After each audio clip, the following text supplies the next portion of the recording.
This is a continued conversation pertaining to Sean Buffy Combs, who is on trial for racketeering, human trafficking, arson, other said charges. And we're going to wrap up day 5 from yesterday. So sit back, enjoy the ride. Feel free to follow me on the Newsbreak app, where I give similar commentary and updates to breaking news. And also follow me here. Go to my community page for said updates, posts.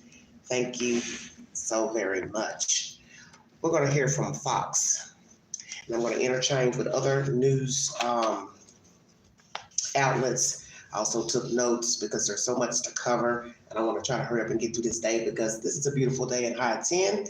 We had some storms this morning, a storm, power went out. I want to try to enjoy this day while I can because it is spring and it's rain season. So, whenever you get a little bit of sun, you want to get out and get some fresh air, vitamin D. Fox is the source. If you'd like to donate to this great network, $BeAngie129 Cash App. Stickers and chats are always welcome during the live stream.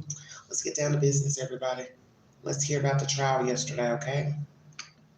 Taken back by the recording, but also amused. She has occasionally smiled at the defense when answering their questions.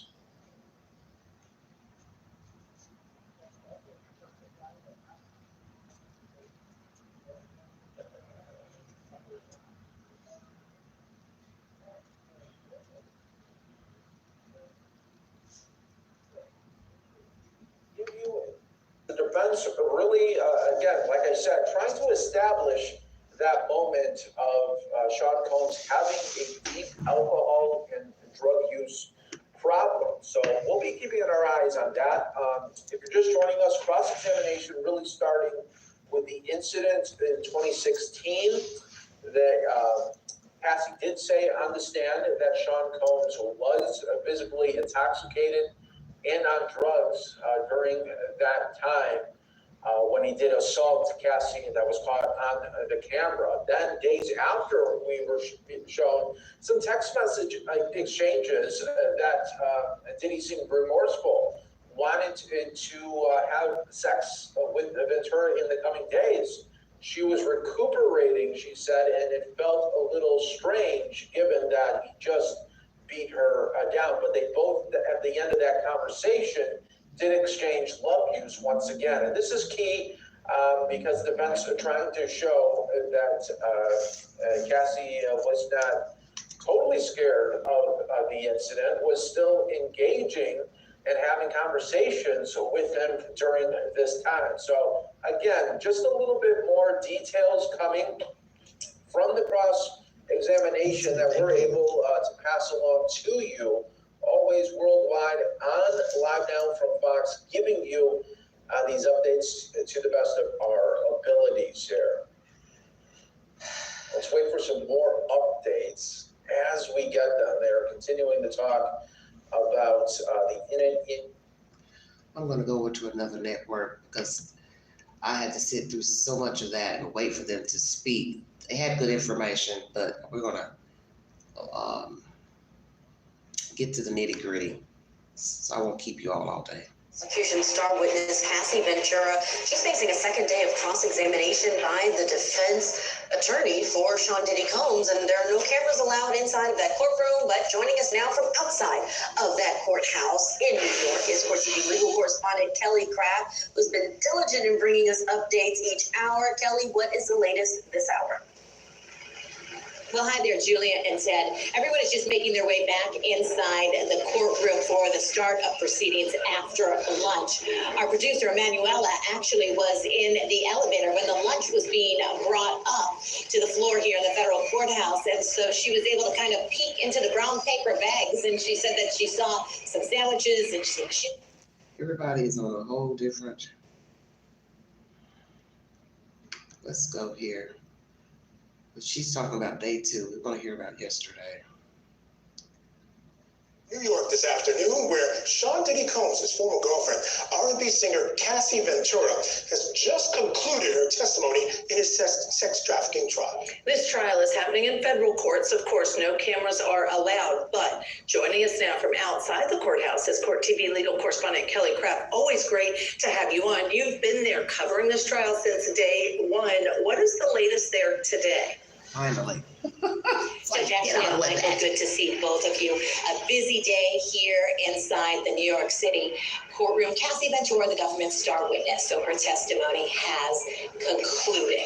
It was extremely emotional for her on the stand today, sobbing at points as she talked about that civil settlement of $20 million that she received, saying that she would give back every single dollar if she did not have to take part in one of those freak-offs. Over the course of days of her testimony, we heard how she said that she was blackmailed, drugged, and forced to participate in these sexual. I want to stop right there. Do you believe she would give the money back? Saying, because when they read her statement, I don't know, I guess I just couldn't decipher what she was trying to say, because she's using I can't pronounce the word, but I didn't quite understand the damn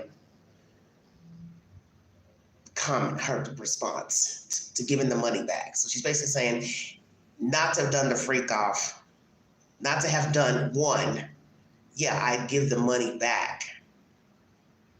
Do you believe that? Do you believe what she has said about giving the money back? Because as I said before in my short, please check out my shorts that I just uploaded. There will be many people reaching out to her for movie, book, documentaries. Naturally, she will want payments because nobody wants to just sit up and talk to different venues for free. Just saying, everybody's different. So I would see this would be a money-making opportunity. Now, this was said on the news. Some commentators were saying, why would they say something to her about trying to make money in a federal trial? They know no one gets paid to testify in a federal trial. No, but she can make money thereafter. She and other people who have testified can make money after. They can charge people per interview if the company network wants to pay, okay? And I won't doubt there will be somebody who will pay for her to give an interview, a commentary, such as Netflix, Oxygen, those people, they pay. Okay, so it is what it is. Somebody will want to say, hey, do you want to finish that book? You want to write that book? You got the manuscript? We can get somebody to help you write the book. I see more opportunities now that she has come out. I didn't think she was going to talk about it afterwards once she did the 20, she got the payment, which we didn't know how much it was, because I was assuming as a 54-year-old woman that Sean would have said, I'm going to pay you this money, but I don't want you talking about me. I don't want you telling what we did. I don't want you talking about anything that you have in this documentation. These allegations that you've brought, towards me, which they are true, but sign this NDA. So did she sign an NDA?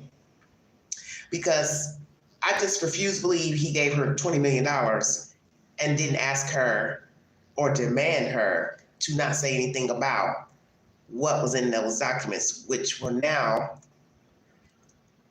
released in court, a part of the state of New York's charges against him. Because let's be truthful, without her suing him, there will be no charges. She is the catalyst to Sean Puffy Combs being indicted and arrested. And a lot of us did not know this at the time. When the video came out last year of him beating her up in a hotel, I still didn't know that she was the main factor driving an investigation, then indictment, and then arrest. So I had no idea until recently. Freak-offs. Right after her testimony concluded and she was off the stand, her attorney eventually made his way outside the federal courthouse here in New York. He did make a statement that had been pre-drafted by Cassie as well as by her husband, Alex Fine. Cassie said in that statement, per her attorney who spoke for her, Cassie was not standing, that had been pre-drafted by Cassie as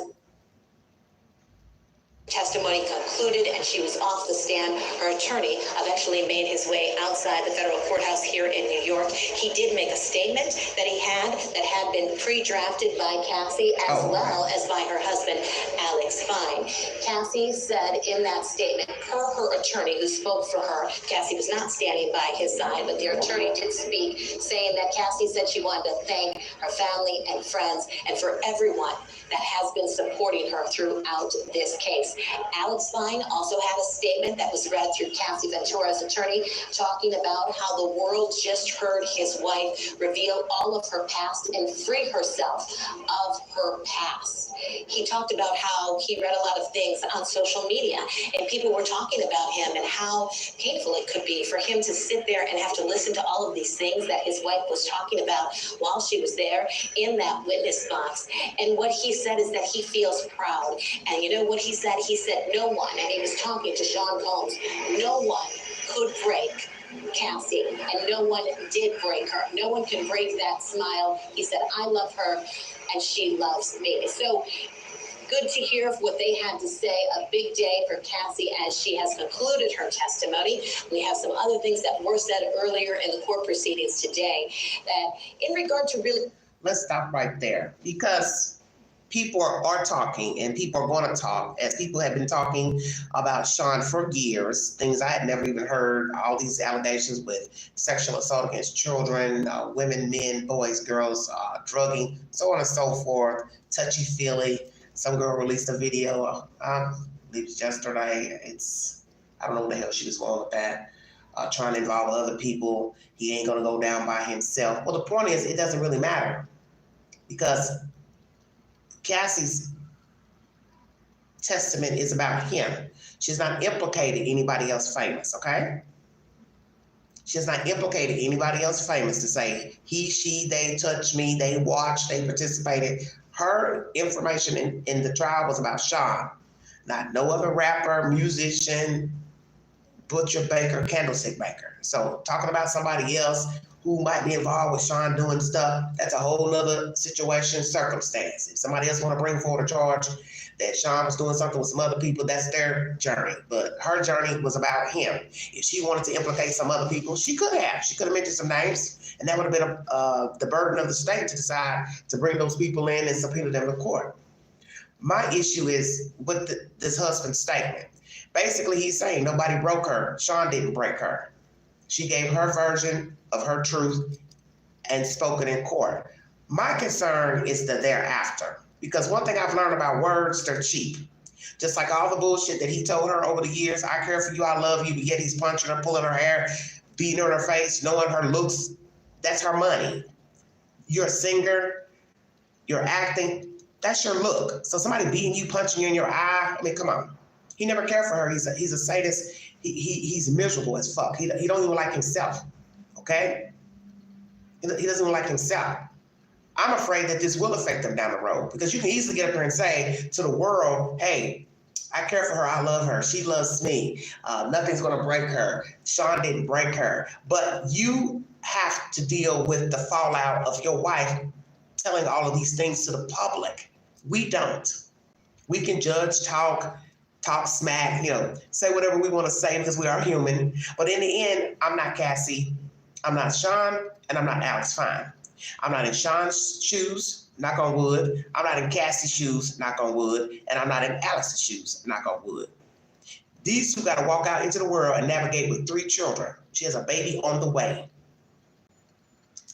Ding, ding, ding. She is not thinking about the worst case scenario, such as your children have to play with other children, go to school with other children, relate to other children. There'll be people who probably don't even want their kids around you just because of the stuff that you testify. They're not thinking about any of that. They're just, well, I'm glad she did this. This was her truth, her version. She wanted to help the world. She wanted to help people who may have been in this situation. Okay, but guess what? Those people aren't going to be walking around in your shoes. You have 3 children to navigate until they're grown.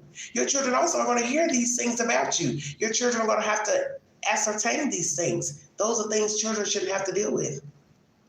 So you telling your truth still may bring repercussions. And then you're giving other people leverage to poke fun, to crack nasty jokes. Because as I said in my commentary this week, there are men out here just like Sean. There are men who are probably on the jury panel just like Sean. You have 8 men and 4 women. You think there's not one guy on the jury that acts and thinks like him, would be in agreement to what Sean has done to her? Of course. Because you don't know people. I don't know any of these people. And the one thing I don't judge is this. You see, this is cheap. Talk. She's already heard enough bullshit to last a lifetime. So the husband can say one thing to make everybody think everything's all mushy and good, but how do we know what's really going on behind closed doors between them two? We don't know what their marriage is really like, and we don't know what's going to happen down the road when it may affect their ability to navigate. Because as I said, they are parents. I don't want to exclude him. He's a father. So you two are parents of small children. Okay? And now you've got to shield them from what your wife has told in the court. And there will always be somebody who will keep this BS in their memory data box, okay? And as I always say, this too shall pass. It's in the Bible. But there's always somebody who don't forget, okay? There'll be somebody who's going to remember. There's going to be somebody who will bring this up in a nonchalant type of way. And that's what she's not thinking about, and he's not thinking about that. She's brave, she's this. Yes, she's very brave. Matter of fact, she's quite brazen to even tell all this in court. I don't think I would want to tell this in court. I'm just going to be truthful. I'm not Cassie. That's what I'm saying. I'm not her. I don't think I'd want to testify to anything that this man did to me. You know, telling that somebody beat me up, called me names is one thing. But all that other stuff, hell no. Hell no. That's why he was upset with her, because they had a relationship, obviously. We're going to talk about all that I believe overlapped with Sean. You know what they're talking about in court? He tried calling her, she didn't answer. Something about she was all sleeping with him or something. I don't know really what's the truth to that, but I do believe they coincided.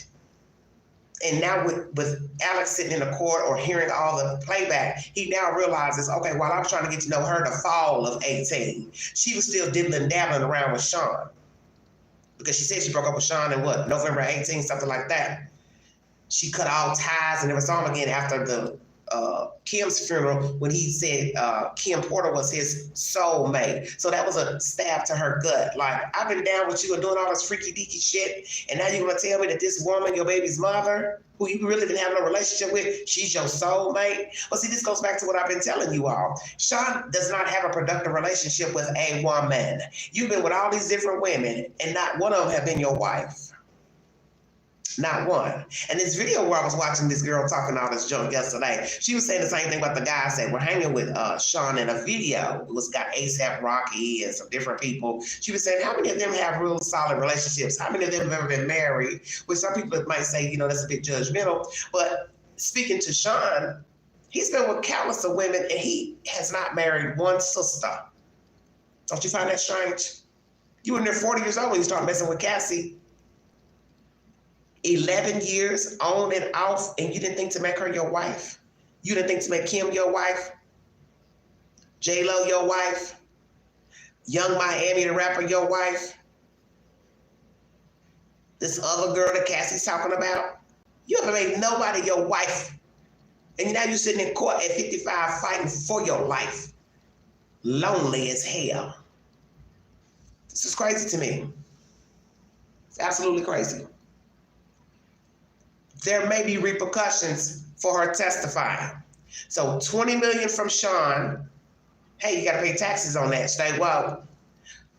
You're getting $10 million from Intercontinental. They have yet to pay. That's the latest news.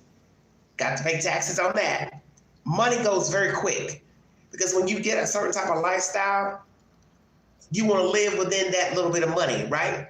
Hey, if you don't know how to manage it and live right, hey. And I heard a comment the other day that some guy said something about Alex being in on getting money. And I kept thinking, what is this person talking about? How's he gonna get money? It just sunk into me this week. They might be on to something. Because she had to have told Alex about suing Sean. And what was Alex's response? Because the average man would say to himself, why do you want to sue that man? You're not with him. He's not beating you up now. He's not hurting you now. I'm with you now. I'm taking care of you now. Why do you need to sue Sean? What was his response? See, I have a lot of questions. Really breaking ties with Bad Boy Records, but she had to fight to do it, to get out of her contract. Defense also questioned Ventura about her musical collaborations with artists like Nicki Minaj, Kid Cudi, Rick Ross, as well as Pusha T, because of her relationship with Combs. Defense counsel was asking a lot of questions about how her career was musical collaborations with artists like Nicki Minaj, Kid Cudi, Ross, as well as Pusha T, because of her relationship with Combs. Defense counsel was asking a lot of questions about how her career was promoted by the ties that Sean Combs would have to the music industry and how that was helping her along. So, big day in court. We do have another witness that's on the stand right now. Sin Binda. She is from the Homeland Security Department in the Human Trafficking Division, and she is the one that helped execute that search warrant at the Park Hyatt here in New York City when Sean Combs was arrested on racketeering and sex trafficking charges. All right, Kelly Craft, thank you so much for that report. Truly appreciate it. All right, let's go back to the record deal. So she's mentioned in court she had to fight to get out of that. When did she approach him, and how long did it take for him to sever ties with her and cut her out of her contract with him? You heard her mention different rappers, musicians that she could have worked with. See, this is where this just gets ridiculous to me.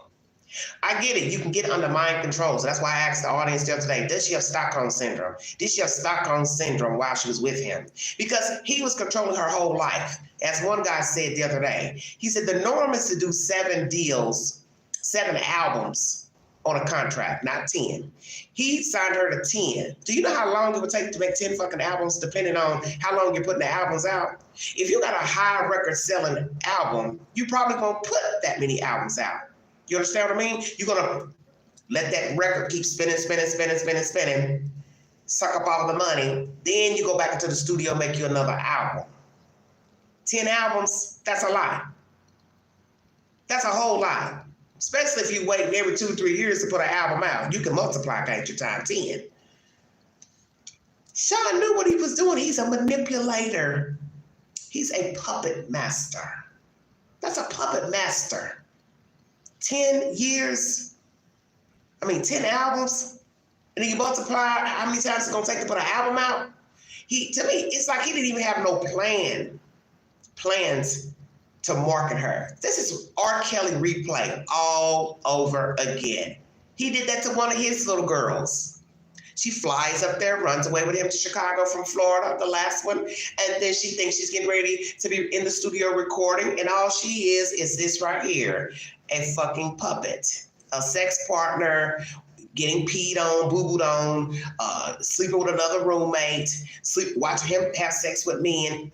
You were just a sex worker. And what's sad to me, besides her testifying to all of this, Cassie, she admits that in court too. I was a sex worker. This was my job. What the fuck?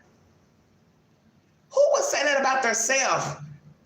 So you have got into a contract where, to me, I don't think he was really trying to market her. Maybe in the beginning he first saw it, he heard her, okay. But then once he started looking at her in that way, 2 years later, whatever the time frame was, she was eye candy. She's beautiful. I'm not no hater. She's a beautiful girl. So he's now looking at her in that way. Oh, let me put my bid in. Fishing pole, throw it out, boom. Fish ate the bait. Hook, line, and sinker. I got her now. Fuck her album. Fuck the albums. Bait. Take care of her, take her here, take her on a red carpet. That's all she was somebody to have on his arm, eye candy, and then behind closed doors, he's talking to her any kind of way, treating her any kind of way, sleeping with this one and that one, pissing and shitting and doing all this old crazy, filthy type stuff, swingers, this and that. That's not love. But see, Sean has loved no one. Because he's proven that with all these different women, and you ain't married none of them. You got all these damn children, taking in other people's children, adopting them. I'll be sure, son, but you ain't got a wife. Why not? Supposed to be an educated black man who is now self-promoted to wealth, and you don't think you should have a wife on your arm instead of eye candy? And the fact that she's arguing with him in text messages about other women, and then she throws her friend in there. Then she thinks he was liking some other woman. I don't know if that was the friend or some other lady. All this is bizarre to me. To me, it was like, how far are you willing to go to keep dealing with him? And I get it. As I said, I testify on my own drama. I've done it, not to the magnitude of what they had going on, but you want this person to be more than what they're willing to give you. So at some point, you do have to tell yourself, how many times am I going to keep going back in with this person, knowing there's nothing there? It's just physical. And that's what you're getting. As I call him, he ain't nothing but a wet rag. Sean is nothing but a wet rag. He ain't shit. There are tons of Seans walking around. They just broke. They ain't got no money. They ain't got shit.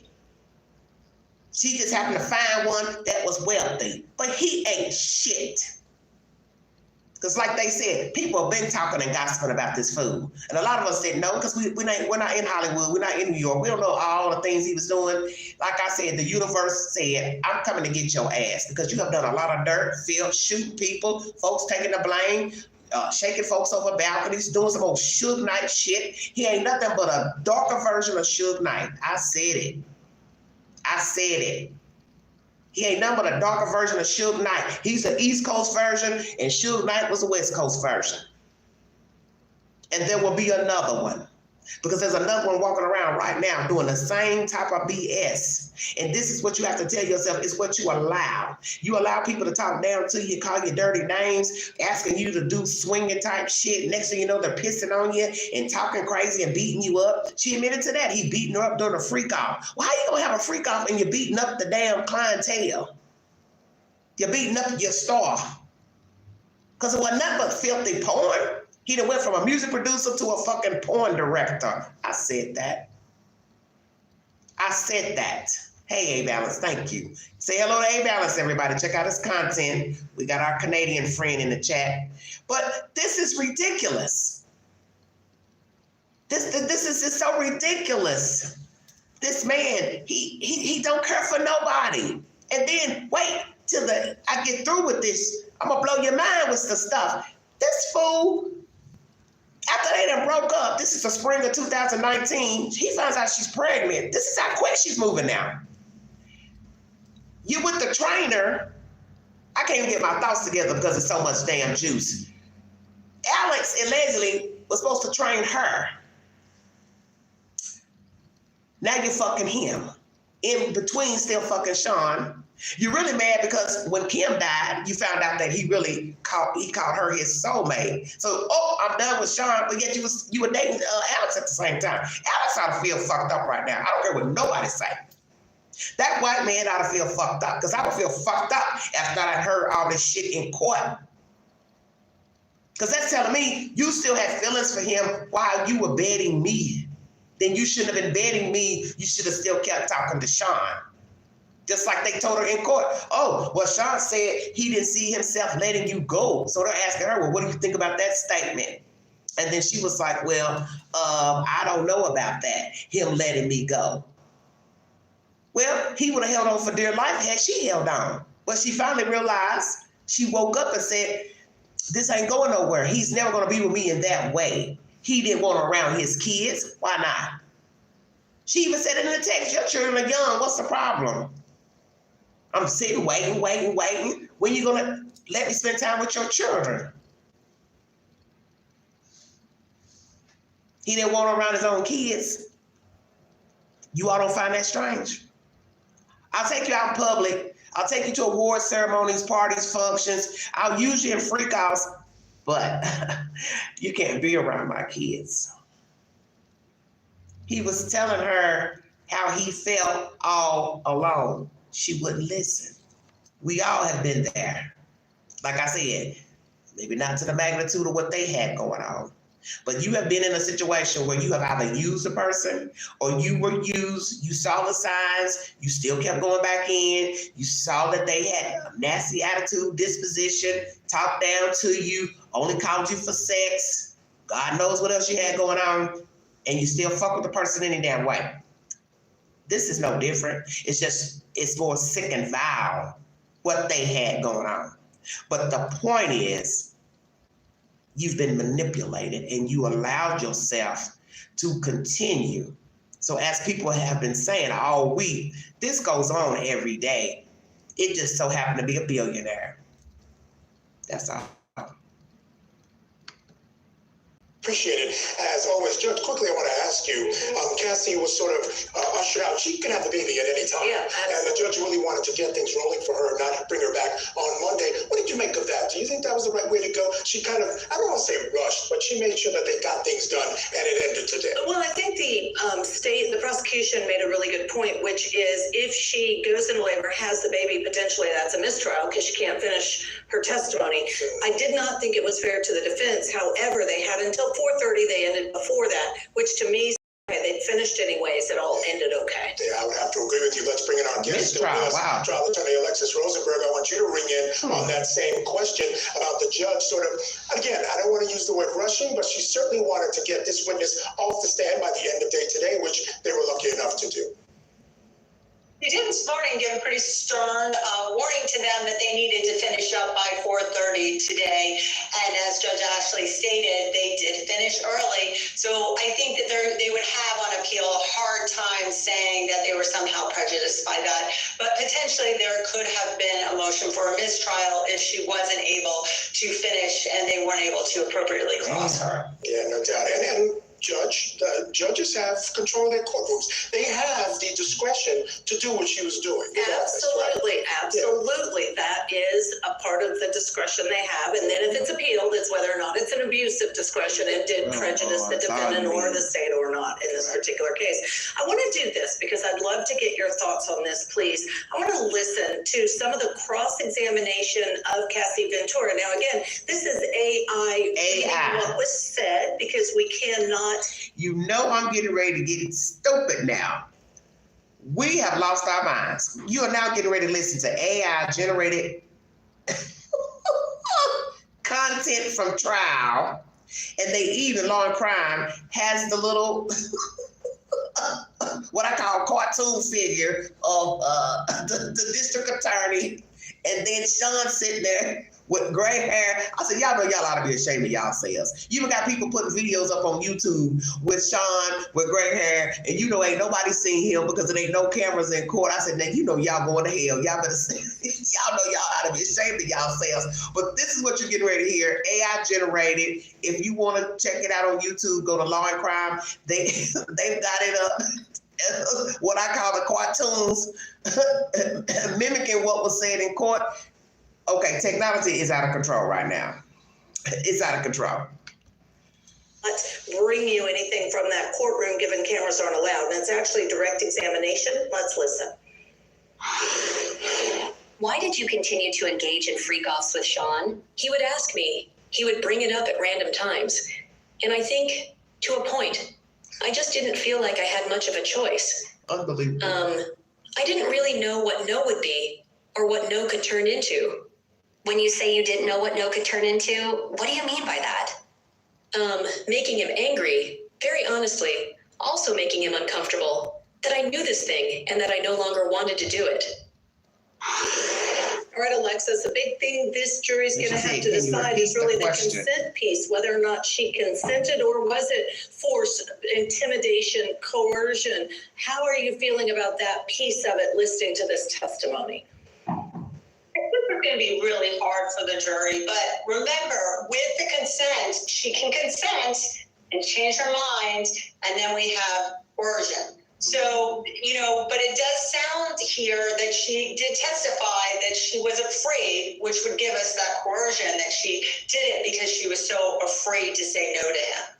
But Alexis, I have to ask you, what was the net sort of result of her testimony? Because I can tell you from looking at some of that testimony that was elicited on cross, specifically her own words and text messages, right up until the time she decided to leave this relationship, it really seemed like she was engaging in these freak-offs to gain his love. She thought this was the way to stay connected to him. It wasn't until she finally realized that that wasn't going to happen that she decided to leave. Sounds to me a lot like that was the incentive more than what she testified to. 11 years.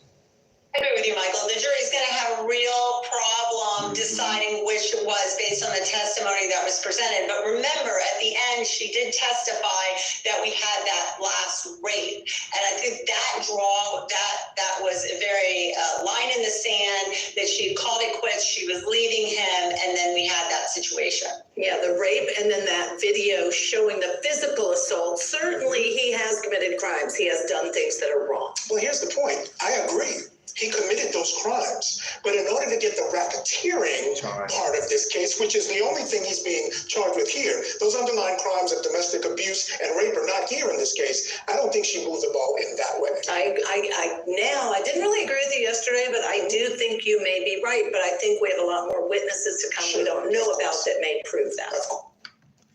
We are following testimony. All right, everybody. We're going to end that court TV because I got a lot of juice to bring you, honey. Ooh, so let's start off. 2023, she filed a suit. It was $20 million. We now know the amount. She also will be receiving $10 million from the Intercontinental Hotel, which no longer is in business for whatever reason. They have paid her 10. She has not received a payment yet, but that is what they negotiated on. So right now she's got a total of $30 million under her belt. And as I said, that's not including what's going to happen after this testimony. I assume many people will be looking forward to negotiating with her, book, documentaries, all that type of business. And I'm sure she will give them a figure and go forward. I also heard during testimony she moved back to Connecticut. She and the husband and the family were living with her parents, which I found that kind of interesting. And of course, naturally, when you're moving from coast to coast, you got to have somewhere to stay, look for a home and all that. But when they said live, I'm assuming she didn't go ever find her another place. And that's where I have a problem. So what is he doing right now for work? Okay? I want to know what baby boy is doing. Because everybody knows you got to have money to make money. So did you take some money to try to build a brand out on the East Coast, such as a training business? Because everybody knows you got to have money. So let's say he wanted to build a fitness center, put it under his own name. That requires money. So I'm curious how much money he is worth alone, Mr. Alex Fine, and how much money he has under his own damn name in general. Because like I said, sometimes people will say things that you don't agree with, but then you have to sit and marinate on it. And so I heard a guy say that the other day. He said, Alex Fine is trying to get his hands in the pockets of Puffy too. And I thought that was a strange comment. And I thought, well, how's he going to get anything out of the deal? And then when I heard that they moved to Connecticut, I don't know, it started to register with me then, like, okay, maybe there's more to this, such as he wasn't really making no money out there in California. Everybody knows how expensive it is to live in California. You moved to Connecticut. Let Queen school you. Did you know Connecticut is one of the richest states in the Union? California, Florida, New York, Connecticut. It costs to live in Connecticut. I just found a TV show that I was watching a week ago. And this guy, he's a decorator, real estate guy. And I always Google places when I watch a TV show. I don't care what's the name of the city. I always Google. I want to see the population. I want to see the race of the people. And I want to see what it costs to live there. Well, Connecticut ain't no joke. Do you understand what I'm saying to you? You are barely living with $100,000 a year in Connecticut, if you see where I'm going. Especially the places that were mentioned where this guy was doing his home decor and his business, okay? It costs a lot. So Connecticut is a nice, well-to-do state, known to have very wealthy people. So you are pushing it at $150,000. Pushing it. So this is where she currently lives, from my understanding, with her husband and children. So is she still living with her parents? Because then I have to ask, what do her parents do? Are they well off? And she did say something about they were modest living parents that raised her. So I'm assuming maybe they have a upper income bracket. I'm not really sure. But do they have their own home now? So you gotta ask all the questions. Because the one thing nobody's talking about, she was with Alex when she filed that lawsuit against Puffy. What was his response when she said, I'm gonna sue Sean for all the abuse of the years I was with him? Wouldn't he say why? So this is why I asked, what all did she tell him about Sean Puffy Combs? Because let me tell you something. I could be wrong, but I refuse to believe she told him all that shit she told in that damn courtroom. Ain't no way. She done told him about being urinated on, choking on it in her mouth, 4 men at one time, the 13 men in binder 1, that's not including in binder 2, 13 men. Binder 1, they didn't even tell us how many men was in that binder. That's not including the dude from Florida that shot the damn Trump hotel. He's locked up. He admits to sleeping with her 15 times. And you want Queen to believe she told him that? Did you hear what I said? Oh, by the way, he made me sleep with men on my period. He beat me during the freak-offs. We flew different men around the United States and different countries. How many fingers do you have? Do you hear where I'm going with this? How many fingers do you have, whoever listening to this live stream? Put them up. You got 10 fingers. You see where I'm going with this? Hey, yeah, with 13 in binder 2. They didn't tell us how many men was in binder 1. You got the dude in Florida locked up who counts 15 times with her. Now, how many more men and women you think she'd have been with Sean and without? And hey, everybody entitled to whoever they want, because everybody got a body count, you understand? But it's not repeated. You don't repeat it. Yeah, I've been with 22 men. Yeah, I've been with 56 women. You don't tell nobody, because you're not supposed to. Should she have testified? What is the stipulation if you don't testify? Anybody in the chat know? Because I'm just curious. What is the stipulation if you decide to not testify? Let's get down to business. Welcome to the Vault Excel. This is about to get real crazy. Some of the stuff I'm going to read to you. See if I can get these things on, and then we can go from there, because I'm going to have these on.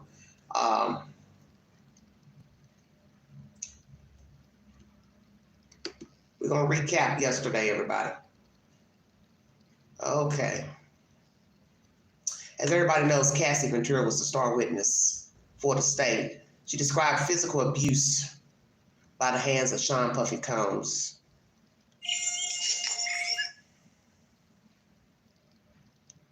Endured during the relationship, orchestrated drug-fueled sex performances he called freak-offs. She became emotional as she would give back her $20 million civil suit to have never endured a freak-off. Do you believe that?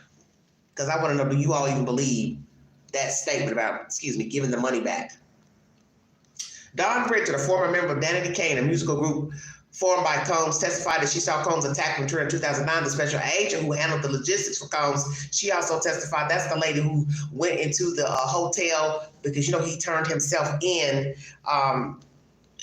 to New York, waiting, to be arrested and everything for the said trial. And that's where they found drugs. He had a woman in there. And this just goes to show you that he has a drug problem. Do you understand what I'm saying? He has a drug problem because you have tampered with witnesses. You called somebody about 50-something times in January of last year, trying to reach out to these people, probably this Dawn lady. You threatened them when they witnessed you beating up Cassie Ventura. Are you hearing what I'm saying? This is what was in testimony. He threatened her and the other girl called them over to his house after that attack in 2016 at the hotel and let them know it would be in your best interest not to call the police and get involved. That was just a passionate squabble. And where I come from, what did he say? People go missing? And then he handed them flowers.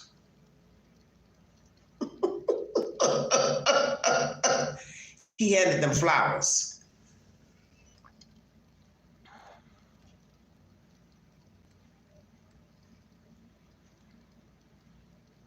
The man is cold. Okay. Homeland Security Investigation Special Agent who works in the Human Trafficking Division at the department. She handled the logistics for Combs' arrest September 16, 24, and searched the room at the Park Hyatt where he was staying. So the jury got to see photos of 2 Ziploc bags, each filled with Johnson's baby oil and Astroglide, recovered from bags in the entryway closet. More bottles of baby oil and lubricant were found in the bathroom, on the nightstand, and elsewhere in the room, according to the photos and Benda's testimony. Make sure I'm saying her name right. She's a foreign name. See, this goes to cause that he was never going to stop the freak offs, because why are we now fast forward to 24? You are getting ready to go to jail so you can stand trial for your life. And when the feds come in to arrest you, you've got drugs in a bag, 2 bags of pink powder, which tested positive for ketamine and MDMA, were also recovered, okay? It said a bottle of medication was found in a Louis Vuitton bag on the nightstand in the bedroom. The name on the bottle was Frank Black. Everybody knows now that is the name that he used as the alias for Sean Puffy Combs. She testified to that, Cassie. That was his name that he used as the person that's willing and dealing the freak offs. And when he was ordering the men, he used the name Frank Black or Frank White. So we got baby oil, Astroglide, different places in the room. Nothing's changed. So this is why you know he was never going to be committed to any woman. He was never going to be that guy that you're looking forward to having a successful relationship with, you know, treat you like a lady, do nice things for you. If he did something nice for you, you should know there was going to be a catch. It wasn't going to be that even exchange, as my cousin used to say, even exchange, even swap ain't no swindle. Exactly. I give you this, but then you give me this. So in the end, I also asked, did he ever pay Cassie for these freak-offs? I never heard that. And I'm surprised that the defense and the state didn't ask. Because you're not making any music, you're not really doing anything, a movie here, a movie there. Well, how are you living? How are you making it? Well, what was he actually paying for? Did he pay your rent? Did he pay your mortgage? We got text messages of her saying, I don't need your money. I don't want your money. I just want time with you. I can buy my own things. But let's be truthful. If you're not really making a lot of moves in the industry, period, well, how were you living? You got to buy food, groceries, you got to have a car note, all that. Come on now, stay woke. This is all crazy to me. On cross-examination, Bender testified it appeared that a woman had been staying with him at the hotel. So when Sean was arrested at the hotel in New York, there was a woman there, and also these drugs, paraphernalia, sex paraphernalia were found in this suite, which shows you he had never changed his ways in 2024. And her last time allegedly dealing with him was the fall of 2018, where she admits to having sex with him after that alleged 2018 rape, which was supposed to happen in August or September. And we now know that she was also messing with Mr. Alex Fine, who is currently her husband. He was upset when he found out she had had sex with Sean, punched a hole in the wall. Hell yeah, he's mad. And he's probably mad right now. And as I said before, we have to pray she won't become a punching bag. Although Alex Fine is presenting himself as a nice guy, and I'm supporting her, I'm going to tell you, because you grown, you know, words are cheap. Just like all that bullshit went on with her and Sean behind closed doors, you really don't know Alex Fine. You don't know her. You don't know what kind of relationship they got. And you don't know how he's going to be behaving now that the cat is out of the bag.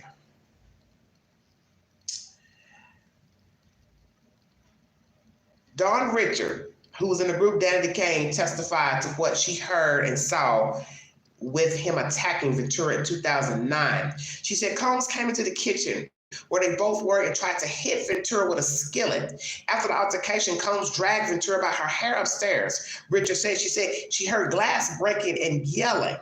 She feared Combs, and this is why she never called the police or talked about it. She said she didn't report the abuse because she was afraid and was scared to do anything in fear of what it might mean for her, or me too, rather. She said the next day, Richard said Combs asked her and another woman to come to his house, where he told them what they witnessed was passion and what lovers do, and told them it was in their best interest that we don't say anything.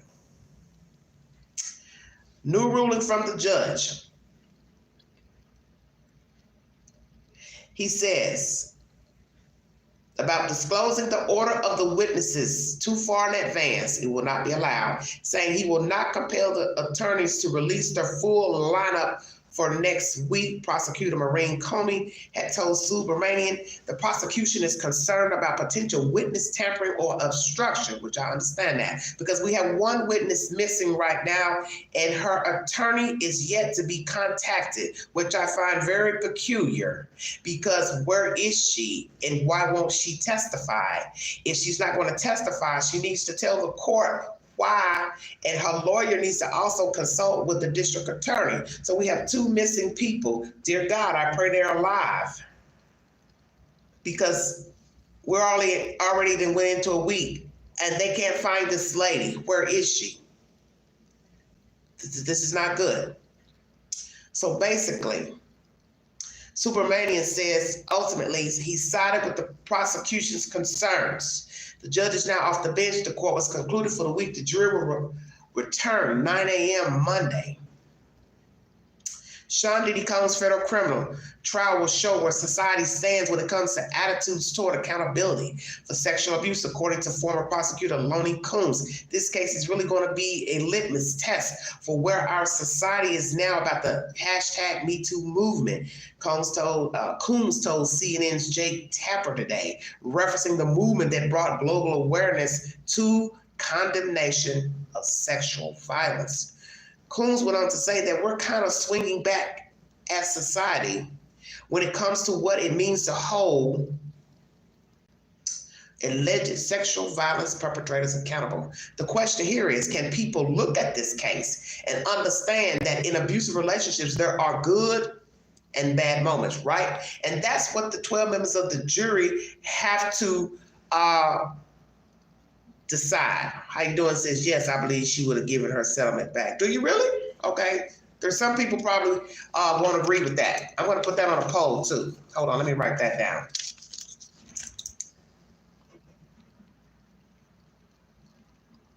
Because I'd like to hear you all's feedback on that. Do you believe she would give the money back? Because the defense, that's their claim last week, is that this whole lawsuit was about the money, which led to the state reviewing her claims, and then they filed charges against Sean Puffy Combs. It is said that Ventura's mother and best friend will testify, former best friend will testify next week, says the prosecutor.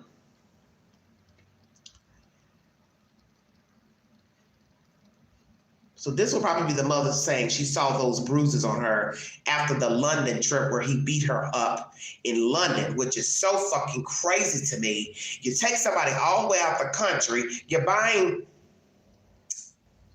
PUSSY and DICK over there, plus using her, and then you're gonna beat her up? So what use is she to have sex with these strangers if she's beat up?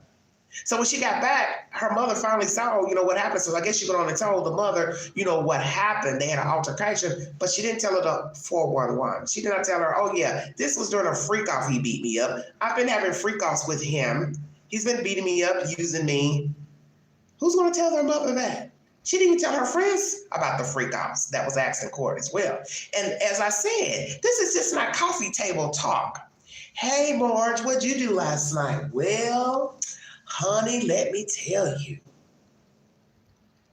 I dressed up in a wig and sunglasses, high heels, lingerie. Puffy pretended to be Frank Black. He sat in a corner with a bandana over his mouth.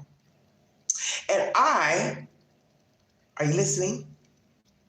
I had sex with a man I didn't know. He didn't have a condom on. And Sean was filming it the whole time and touching himself and masturbating.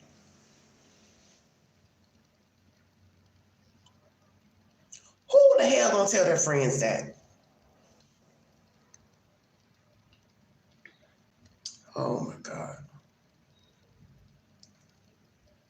Now, defense had an issue with Dawn talking about the abuse, and they were saying that they would object to Richard's description of the threats Combs made. Just before the judge dismissed the jury for the day, Richard, who worked for Combs in the mid-2000s, testified that after she and another woman saw Combs attack Cassie Ventura, he encouraged her not to say anything about the assault. The next day, as I said, he had that lady and her friend come over to his house, Kalina Harper. And you heard their names about a year ago when Sean was allegedly tampering with witnesses. I believe these are the people they're talking about that he kept calling 50 times. So this is what Sean did. He brought them into a recording studio, locked the door, and told them that what they witnessed was passion and what lovers do, Richard testified. Combs told them it was in our best interest if we didn't say anything, and that where he comes from, people go missing if they talk, Richard testified. He then gave them flowers, she said. So he's as I said, just a dark version of Suge Knight. Don't mind threatening you, bullying you. That's where he got his nickname from, Puffy. They said that's all he did as a child, huff and puff. And usually that's a sign of a child that throws temper tantrums. They don't get their way, so they, huff and puff because they're mad all the time. So I won't doubt that Sean was probably a spoiled brat, a child that was either teased, had some mental issues, neglect issues, all of the above.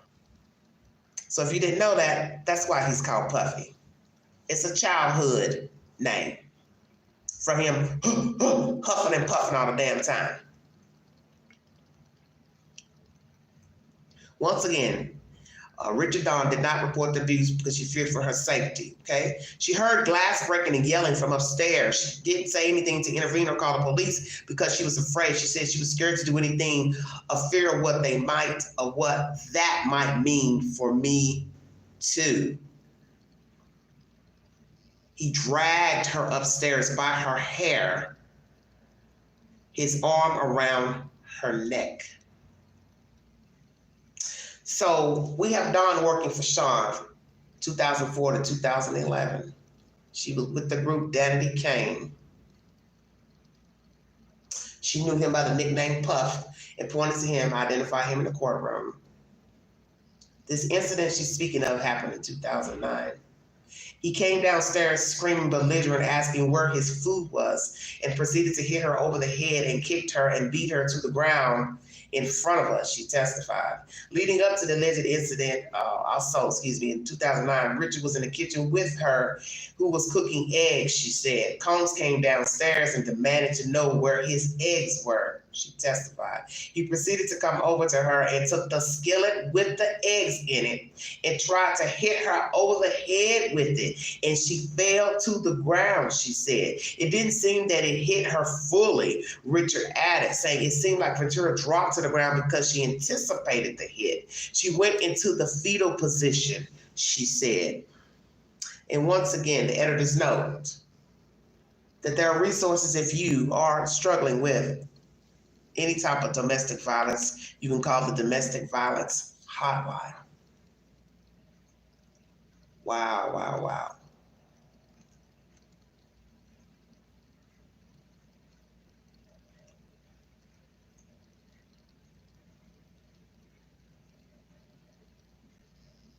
Just recapping everything that happened in court, everybody.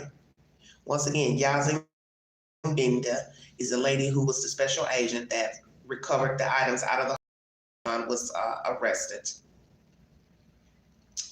The jury saw a photo of a fanny pack, okay? Bender took out the cash, the fanny pack that was in the evidence bag, fanning it for the jury to see. The jury also passed around an evidence bag holding 2 bags of ketamine, MDMA, pink powder that were found in the hotel room. So we have money and powder that were in a bag for the evidence, for the people, the jury to see. Jesus Christ, what a mess. Just skimming over everything. This happened at the Park Hyatt Hotel. Once again, the bags were in the entryway closet.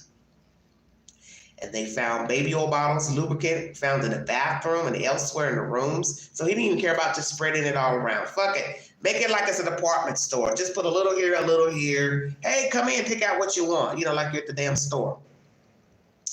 So once again, 2 little bags with pink powder were found inside another bottle of medication in a nightstand in the bedroom, Bender said. The pink powder in one of the bags tested positive for ketamine, and the others tested positive for MDMA and ketamine, according to a stipulation read in court. So this proves, as I just said, he had no plans of changing. He was using right up until the day he was arrested. Months before, when the white boy got arrested with the drugs on the private plane in Miami, that was a bag full of dope. That guy took the blame. He was given a judicial diversion because he did not have a criminal record. Don't know how Sean ended up meeting him. But what's interesting to me is, allegedly, he's supposed to be a good kid, don't got a criminal record, but somehow he ended up trafficking dope.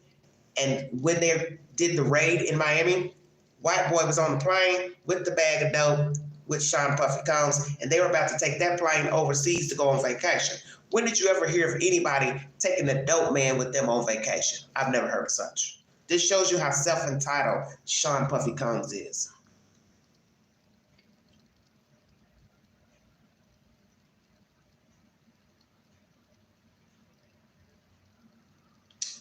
Okay, now we learned that Cassie broke down on the stand yesterday, okay?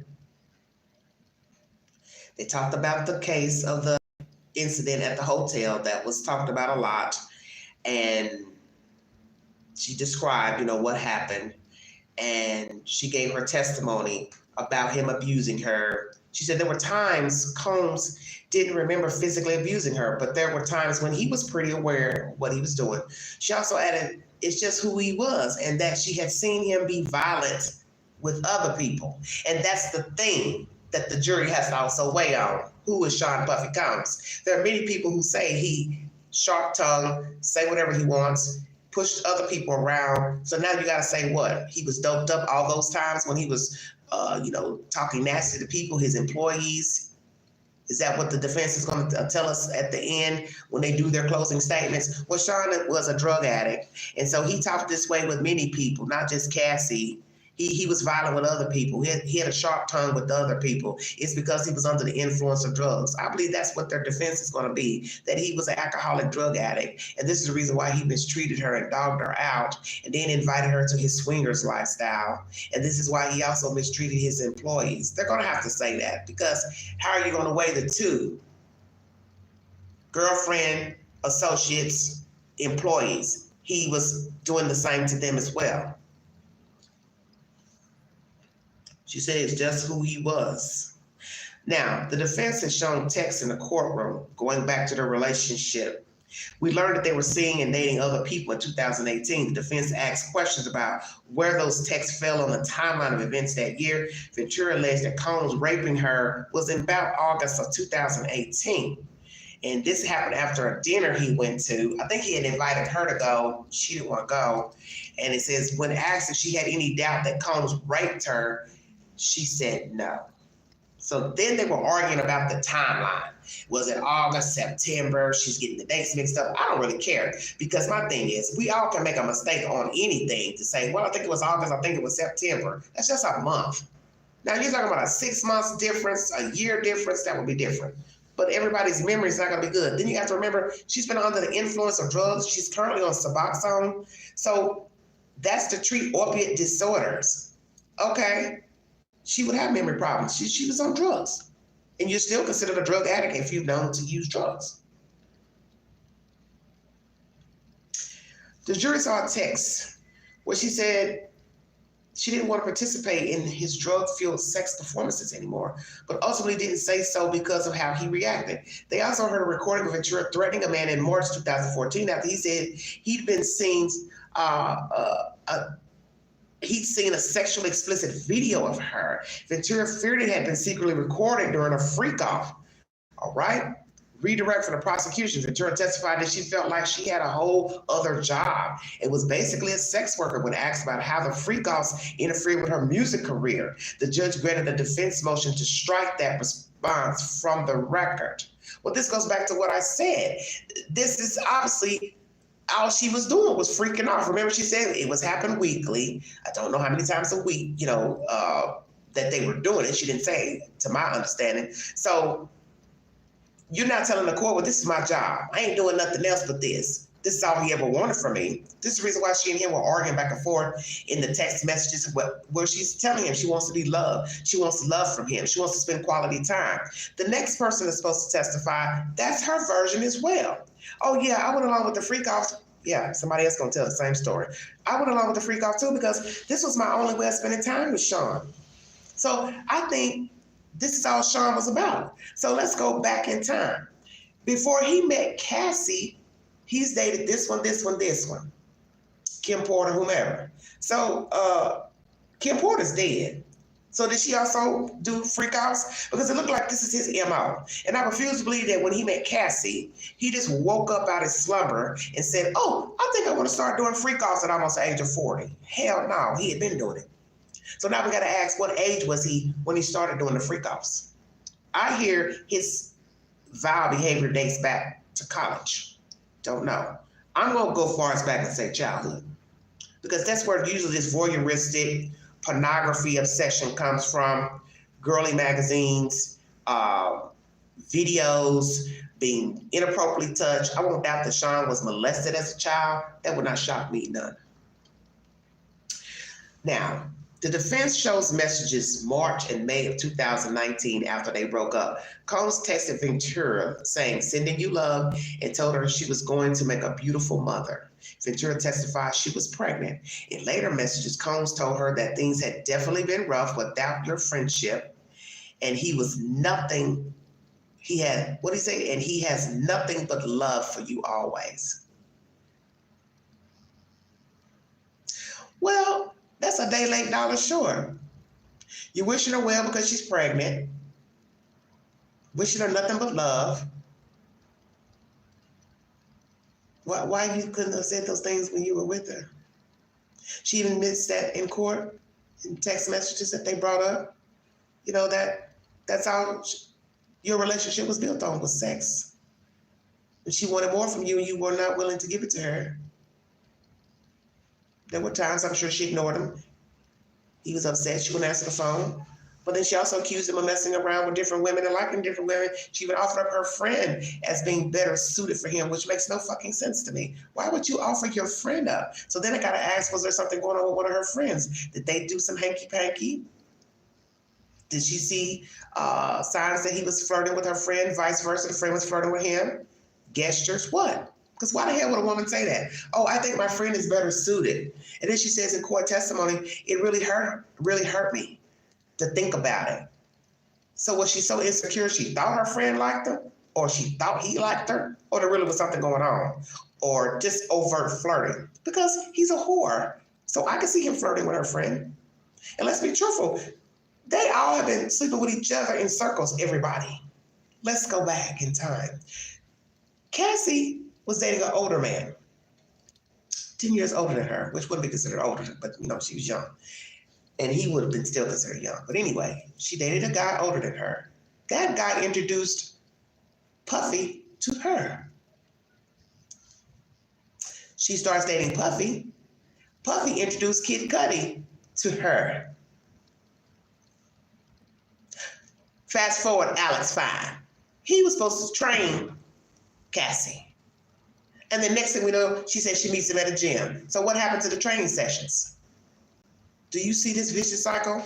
Then it looks like to me that Cassie was already in the know of jumping from one guy to the next who all knew each other.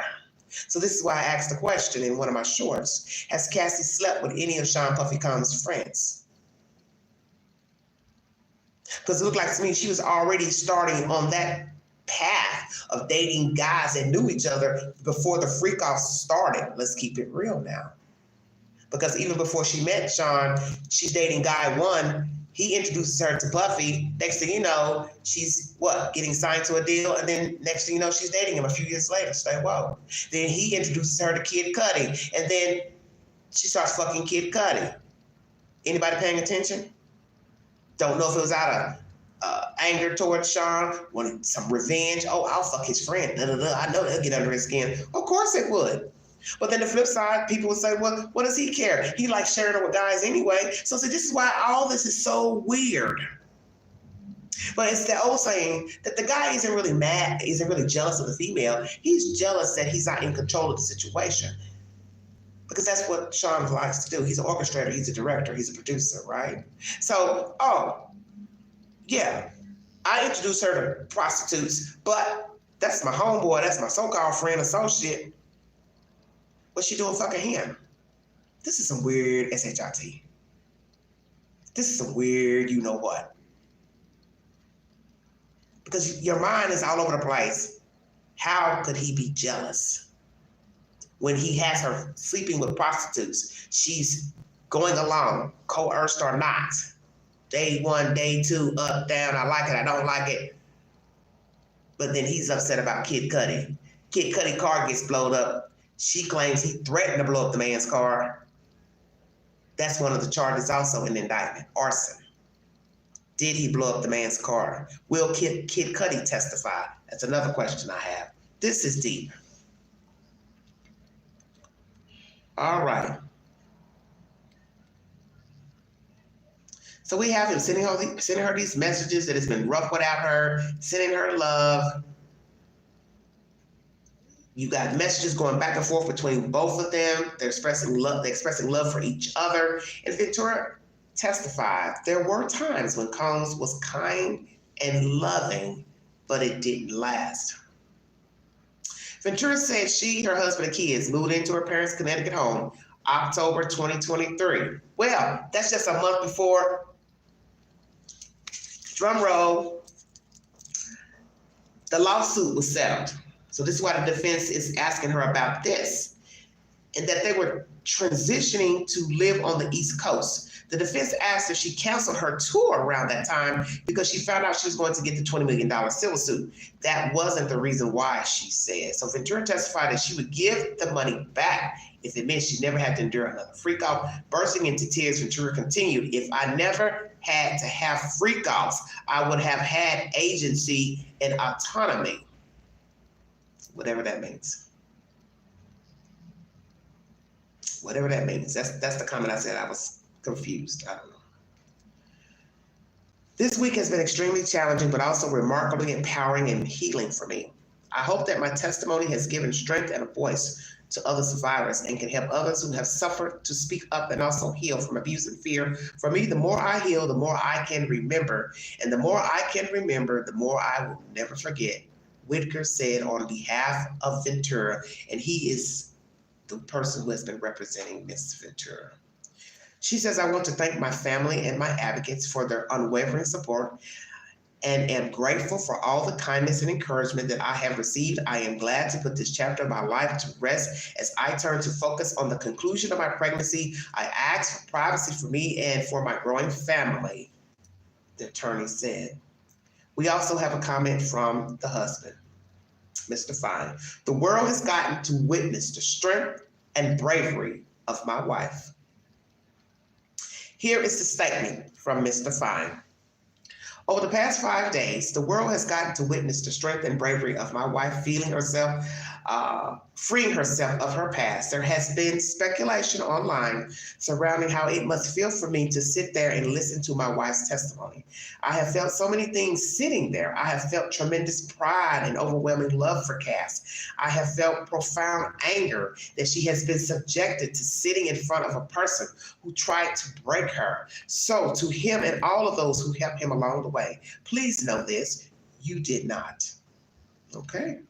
You did not break her spirit, nor her smile that lights up every room. You did not break the souls of a mother who gives the best hugs and plays the silliest games with our little girls. You did not break the woman who has made me a better man, he said. I did not save Cassie, as some have said. To say that is an insult to the years of painful work my wife has done to save herself. Cassie saved Cassie.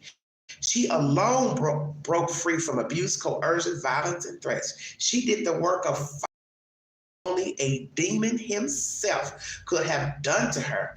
All I have done is love her as she has loved me. Her life is now surrounded by love, laughter, and our family. This horrific chapter is forever put behind us, and we will now be making additional statements. We will not be making additional statements, excuse me. We appreciate all of the love and support we have received, and we ask that you respect our privacy as we welcome our son into a world that is now safer because of his mom, he added. So we now know she is having a boy child.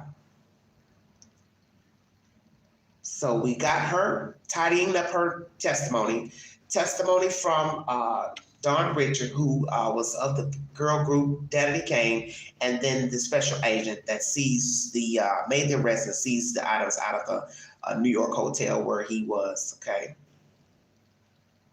Ventura also testified how hard it was to break ties with him as far as the record label, but she was able to get out of that contract. Don't know the date, don't know what type of payment she received. I haven't heard anyone talk about any of that type of information. Now, Estavo works for the defense, and this question was asked to her about leaving, that she feared Combs would leave her if she refused the freakouts. Estavo asked her to confirm that she understood that part of being Combs' girlfriend meant having to do freakouts. Ventura said, I would say I learned over time. Yeah, and that's bold for the defense to even say that was a part of her being the girlfriend. Now, we learned that she threatened a man because he said he had a video or saw a video of her. He said he had a sexually explicit video of her. On redirect, Ventura testified that she was feeling pressure from Sean Combs, who had directed her to not let the man out of her sight. He just texted me quite a bit, called me quite a bit about it, so I felt like I had to handle it, she said. Who was this man? Did he have a tape of her? How the fuck he get her number? Or did he reach out to her on like Instagram or something like that? How did the man reach out to her? Who is this man? And did he have a tape? Does he have a tape of her? She said he texted her a lot, so she felt like she had to reply.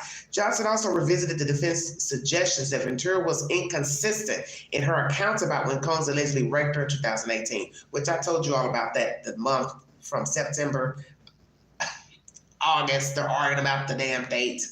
Johnson asked her, do you have any doubt that Sean essayed you? She said no. And the prosecution asked Ventura about her testimony that she did not cancel a 2023 tour because of the monetary windfall from her civil lawsuit against Combs. The defense earlier suggested the incoming money was the reason for Ventura canceling, which she denied. Asked by the prosecution, she said the reason was because she was overwhelmed from the addressing the past way I chose to. It was quite overwhelming, and I didn't want to be away from my kids at that time. I didn't want to go. So she didn't want to travel, she says. She tells us also she felt like she was a sex worker, and this was her job. Now, this is the prosecutor, Emily Johnson, asking her about how Sean stunted her career. Hello, Pale Rider. I couldn't do many of the things I wanted to because of her participation in the freakouts. I had a whole other job, she testified. Johnson asked what that job was, and Ventura said, basically a sex worker. The judge granted a defense motion to strike that response from the record. The jury was also shown a 2012 text thread between Ventura and someone involved in her management team about an opportunity. Is Puff okay with you doing a Common video? The text reads, using a nickname for Combs and referencing the popular rapper Common. I don't know. He'll probably say no, laugh out loud, she replied. She later followed up to confirm that Combs had said no to the video. Ventura signed a 10-album deal with Combs' record label, but only one album was released. And that's what was told in court. So see, he was stunting her. And she allowed that. So besides her being used by him, doing these freak-offs, saying she was a sex worker, the sex work was taking up all her time, these freak-offs, which I'm trying to figure out now. Well, damn, how many times a week were you all doing it? Because Sean had to travel for work at some point and do, he didn't become a billionaire overnight. So how many freak-offs were they having? My assertion is this: he used her, point blank. She was just eye candy, arm candy, used her behind closed doors, fucked other women when he felt like it, and that's that.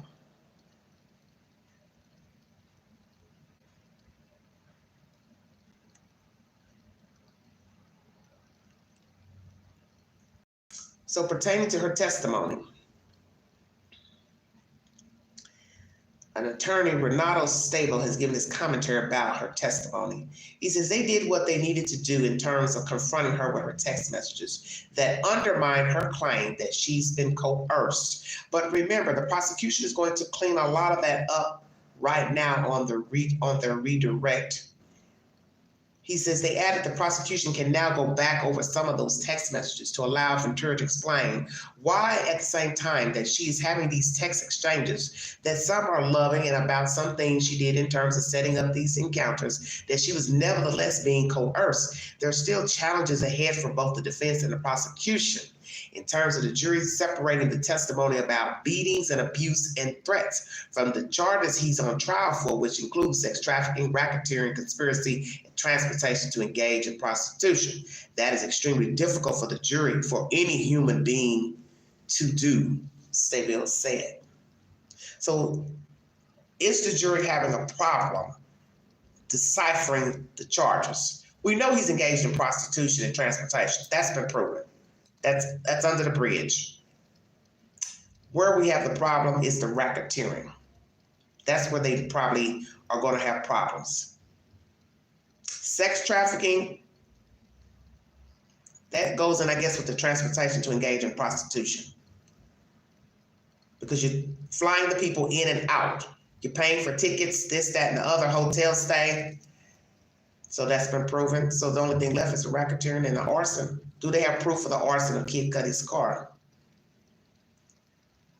Also, they talked about him not remembering the abuse. Do you believe that he didn't remember the abuse? I'm going to put that on a poll too. Gosh, I have so many questions. Did Sean not remember the abuse? She said sometimes she knew that he did. She also said that Combs' moves impacted how she viewed herself. Throughout the relationship, I really just hung on a lot of his words and everything he said, trusted his style and everything that he was doing. So when he would put me down or make me feel lesser than, I was extra hard on myself. I was already on myself as it was, she said. There was good, but there was a lot of negativity too. Negative too. She also says when he was kind, there were times he was kind, but those periods didn't last. So you're hearing a lot of exchange between the two. Like you today, love you tomorrow, and then she's questioning their relationship. And it looks like what they're saying is that she was used. He only used her for sex. She wanted more from him. He wasn't willing to give her more. He wasn't willing to engage with her in a decent fashion in a relationship. He was not going to remain monogamous He has not been, I don't think, monogamous with any woman that he's dated. I think that's why him and J-Lo broke up. She had found out that he was cheating on her. I think I had heard that. Don't know if that's true, but it would not shock me none. Excuse me. Were there periods during which Sean was kind and loving? Johnson asked her. Did those periods ever last? No, Ventura responded. When Sean wasn't happy anymore, it affected everybody around him, and I believe that. When asked how his moods affected her, she said they affected my whole life. She added, if Sean was in the mood for a freak off, my work would take the back seat, so that would mean my career not being paid attention to because I had to do the other thing. I'm just trying to understand a person allowing it to affect their work. You know you got to eat, you got bills to pay. Because obviously she had her own place. So that's why I asked, did he give her money? Because she's not making any money. I think she did a few movies, but that's it. The past couple of years. But she has not been like consistent. You understand what I'm saying? She should have had a lot of albums put out. She should have been doing movies, tours, other ventures with, whatever she wanted to get involved in, giving back to the community, modeling clothes, ads for perfume, things like that. A lot of famous people get into that. They get solicited. She couldn't get solicited because it looks like she had to get all her permission from him. And this is where she should have had a business manager. Because if you had a business manager, which I think I read that just here, your business manager should have said, look, you're going to starve if you keep fucking around with Sean Puffy Combs. You have not put out but one album. You need to be doing other things to bring in growth, money. And guess what? I need to get paid. So I'm trying to bring you things to do. And you steady telling me, well, no, I can't do it because Sean don't like it. This is crazy to me. So she wasn't doing anything but screwing. Combs reached out to her after they broke up. Okay? Different times, 2019, 2020. March and May 2019, he sent to her, sending you love. Congratulations, Cass. I truly am happy for you. You're going to make a beautiful mother. God bless. Okay? At this time, she was pregnant. She replies, thank you, God bless. In March 2020, he texted her saying, miss my best friend, hope you're well. Ventura responded that she hoped he was taking care of himself and hoped his family was well. Thank you so much for responding. It really means a lot more than you know, Combs responded in part. Sending you nothing but love and light always. Please know I'm always here if you need me. In later messages, Combs told her that things had definitely been rough without your friendship, and he was nothing but love for you always. Ventura responded that she never hated him and that she wouldn't be at this beautiful point in her life without him.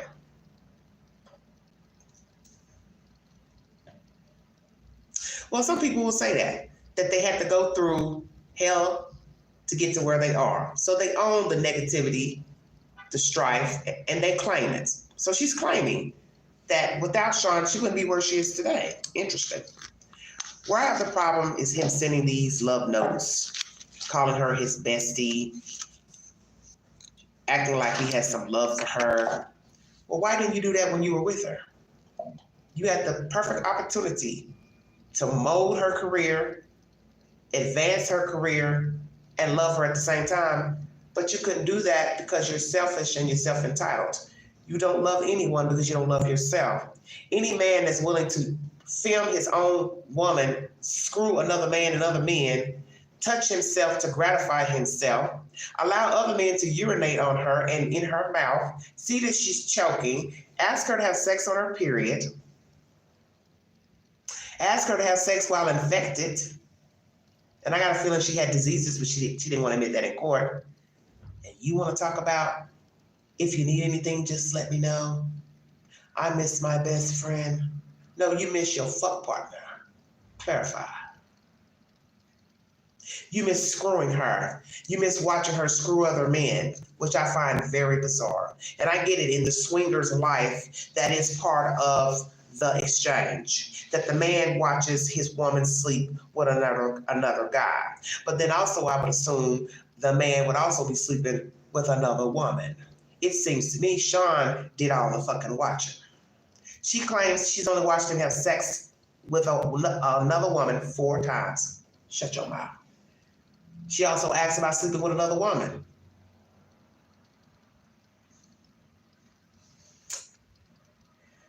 Woo! I'm drowning up here.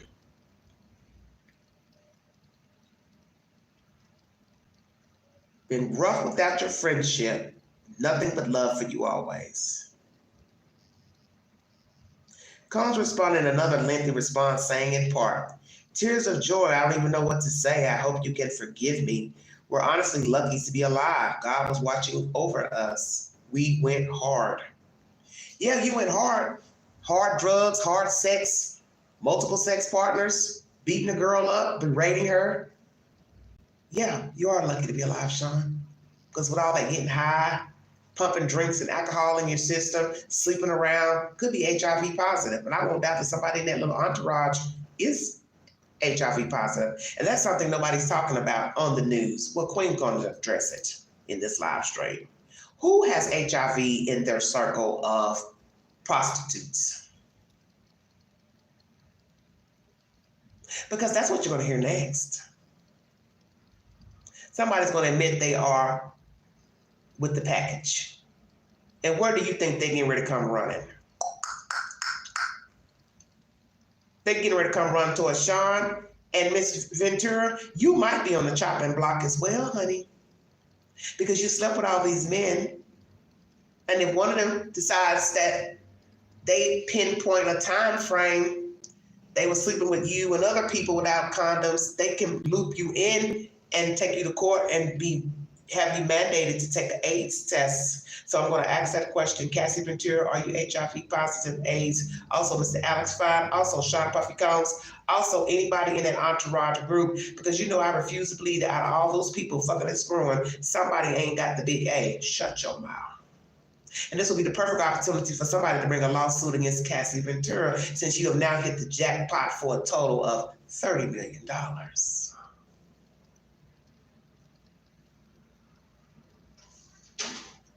She ain't thought this through. And I'm not trying to be disrespectful. I'm not walking her journey, so I can only speak for Queen.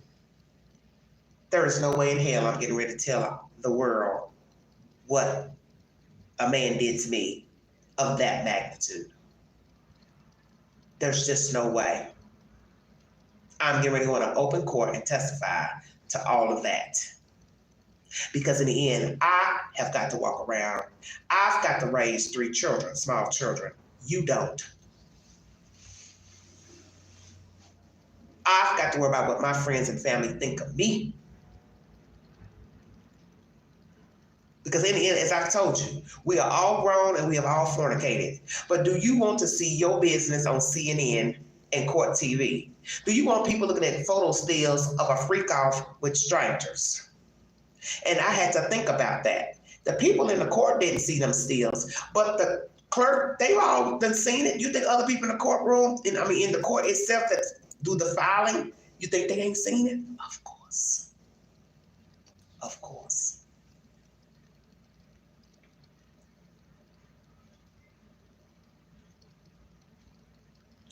Mental health treatment.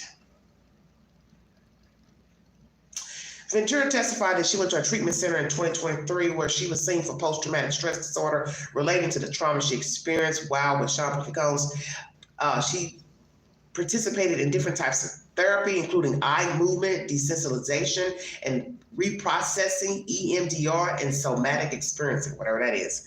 Cross-examination, the defense said, the defense is trying to paint her out as somebody who may not be remembering all the details as they actually occur. Maybe somebody whose memory isn't all that great. Julie Grant said from Court TV, former prosecutor said on CNN News Central. These questions about her treatment go to her credibility, and Combs' attorneys will then be able to argue in closing arguments that the jury cannot rely on her retelling the events, Grant said. So let's ask that question.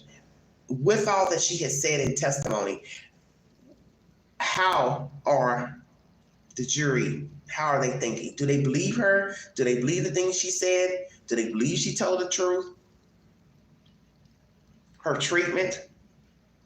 The place also treated, one of the rehabs she went to treated sex disorders, but she said she was never diagnosed with any type of sexual malfunction or sexual addiction? Do you believe she has a sex addiction? That's another question I need to ask you guys. Woo, I'm going to have a lot of questions for the polls.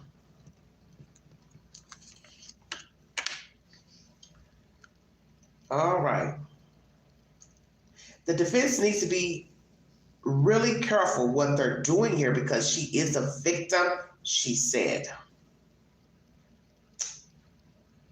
On redirect, the prosecution is likely to revisit this testimony and argue had she not been so brutally traumatized, she wouldn't have had to seek therapy in the first place. And that's a very good point as well. So everything's cause and effect.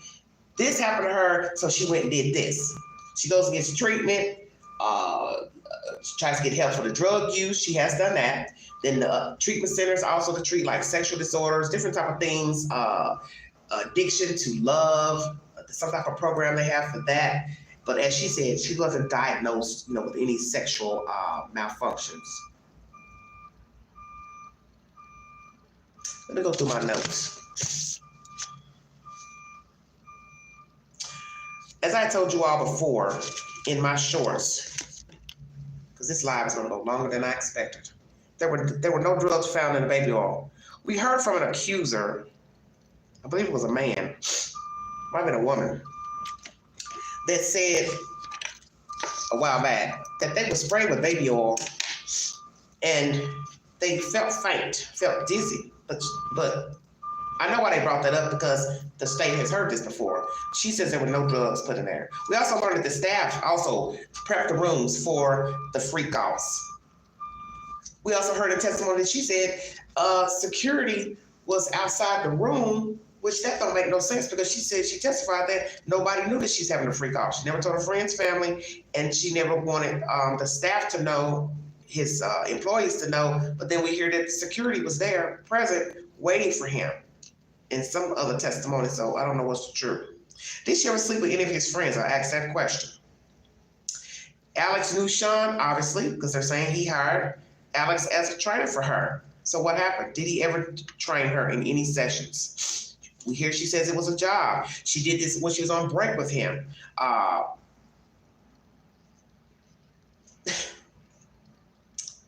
This is crazy to me. She continued to freak offs even when her and Sean were not together. Why? This was your chance to move on, leave him alone, take a break from having sex.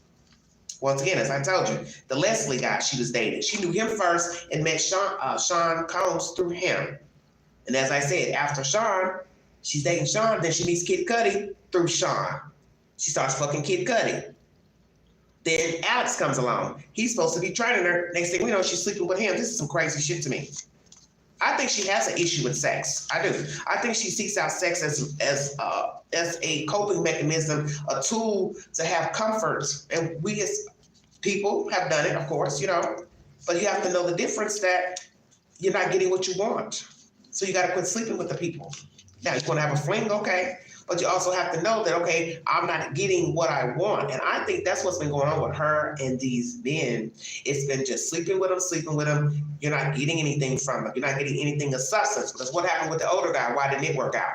When she started having sex with Kid Cudi, why didn't that work out? She gets with Alex, that works out.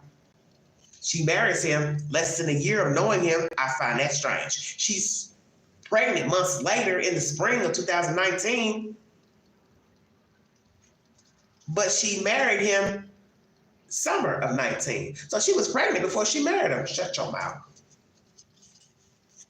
I said that. Her talking about the friend being better suited, as I said, was some hanky-panky going on there between Sean and that girl. A former best friend's going to testify next week. What does she have to say? We learned that she broke down on the witness stand. We also learned about the 2018 sexual assault where he raped her at her house. I believe he's denied that. I do believe Fine and Sean she was dating him at the same time, which to me is just not a good look. Fine found out about her having sex with Sean. He punched a wall. He was upset.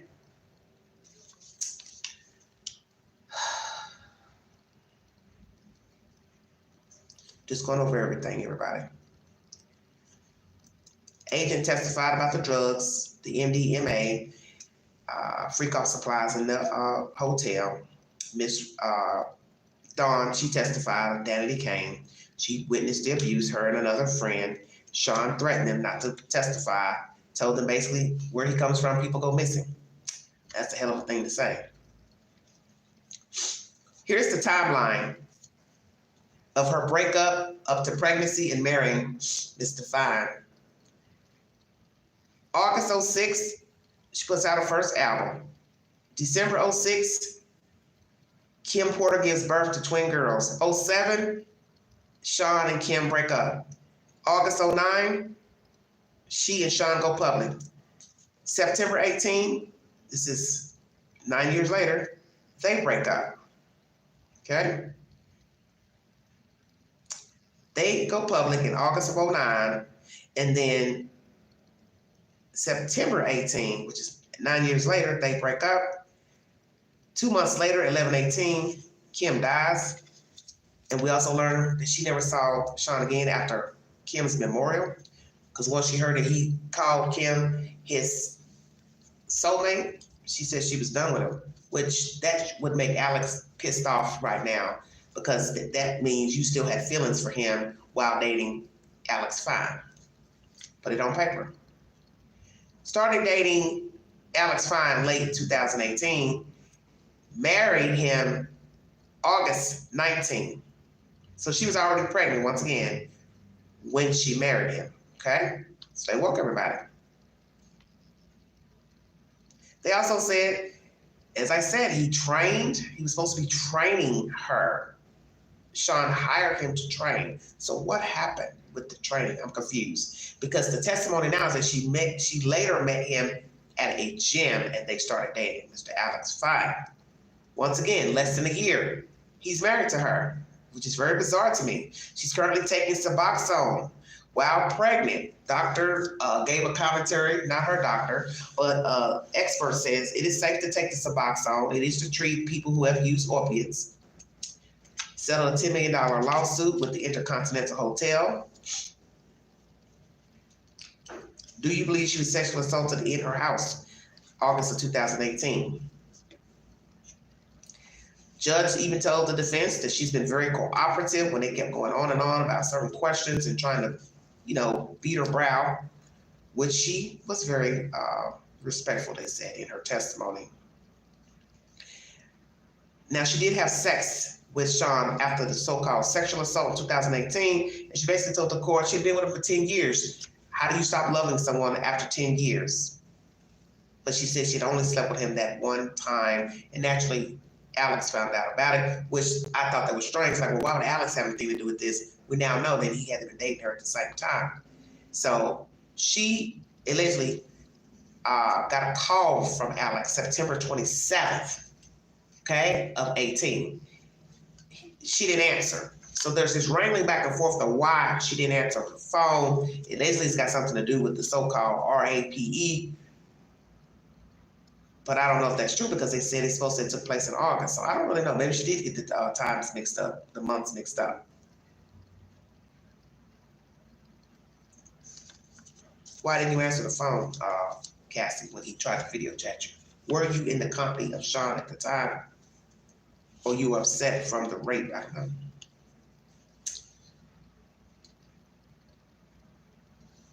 Kim Porter was his soulmate. Well, if Kim Porter was your soulmate, then what were you doing with Cassie Ventura? Makes no sense. Once again, she did get treatment at a rehab that specialized in sex addiction, and sex compulsion, but she did say she was not treated for any of those disorders. We also heard her threaten that man who said he had a copy of the video or saw the video. She told him she would kill him, cut him up. She's never murdered a person before, but she would cut him up and nobody would be able to find him. Very interesting. Where is that guy now? And this was an audio that was played in court of that threat. So who taped it? Him or her? Well, she probably taped it so she got verification. Where I have a problem with this information is that Sean was the only one running the tapes in these freak-offs. So she should have been upset with Sean Puffy Combs. because in order for this man to have access to the tape, that means Sean taped it and shared it with somebody. But then yet they say he was upset when he found out about the tape and trying to get information from the guy. But that's contradictory. How are you worried about who the guy is? You want to find out who he is, but you're the fucking motherfucker that's been taping the damn freak offs. So how would a stranger get a tape of you and Cassie and the guy don't know you? So then you got to ask that question. Who's the guy? Does he know Sean Puffy Combs? Was this a setup? Could this be that Sean paid that guy to call her and reach out to her? See, you don't know because we had already heard he's threatened to blackmail her when she started messing with Kid Cudi. He said, I'll hurt you and him. I'll put these videos out, 2 videos out of you and us. So this lets you know Sean never cared about himself, because I don't know if he was serious or not, or he was just baiting her. But imagine he put the tapes out, okay? You willing to ruin your own career to spite her? But yet you're the same one disrespecting her and using her to have sex with other men. I don't know what type of sick love they had going on, but this isn't love. Because as they say, love doesn't hurt.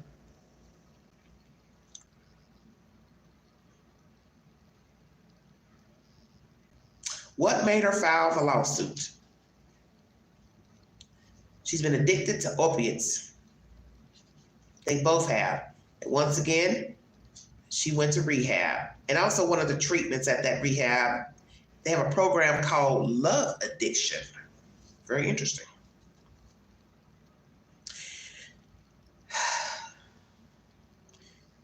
She asked him to change. She wanted the vibe of their relationship to change.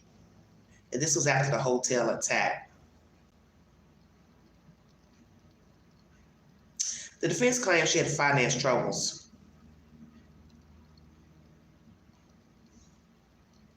And that's why she pursued a lawsuit against Sean. But as you heard in court, she denied that. But I think they said, she denied having any financial trouble. That's what was said in court. She denied she had finance troubles even before the lawsuit. And once again, as I told you, she moved to Connecticut with her family, started a new life on the East Coast. But where are they now? Are they still living with her mom and dad? Because she should have that $20 million by now, because that was filed. She won that suit in 23 of November, so she should already have that check and bought her a home. Did she give her husband any of the money? Did she give him money to start a business, training business? I'm curious. I'm very curious about that. For some reason, I've been thinking about that. And if I'm thinking about something, there's a reason why.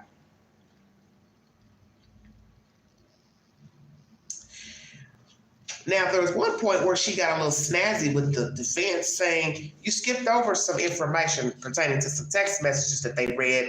And obviously she knew what she texted, and she was basically saying you're not reading all of the text messages.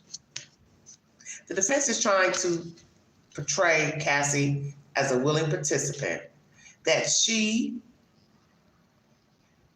was mature in the sex department and enthusiastic rather, to have sex.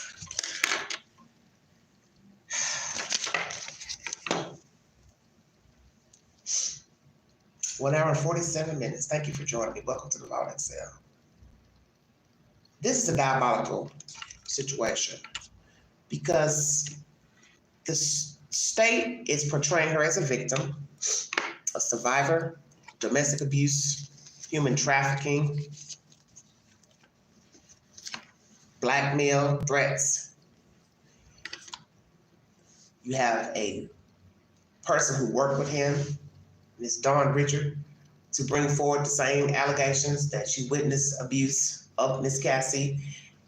Probably told him he didn't treat her and other co-workers well. We've heard that before. I'm sure we're going to hear that before the trial is over. That it wasn't just that he dogged out women he dated, but also if he worked for him. So that will go to cause that he's just a nasty person. It isn't even always about sex. He's just nasty. He's rude. He's self-entitled. He's a bully. Okay?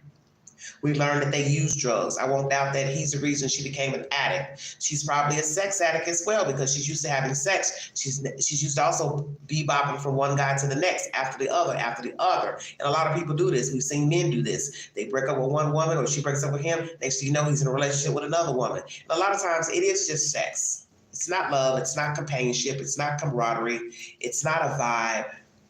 Something to do at that time. And I think a lot of people are doing it. And I've asked that question, on my Facebook account. I said to people, are people really happy?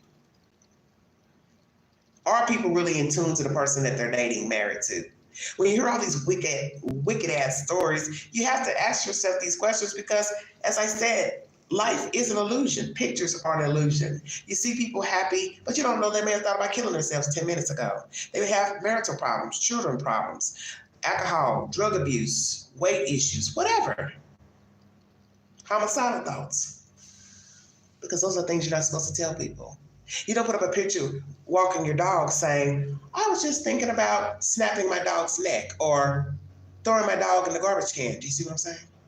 Or I'm thinking about killing my husband and I decided to walk it out with my dog. That's my point.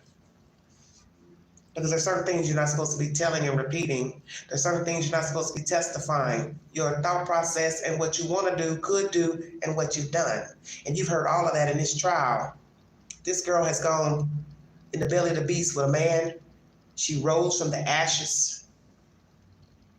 She rose from the ashes and testified of her dealings with Sean Puffy Combs. 12 members of a jury will have to decide if she's a victim or she rode the ride.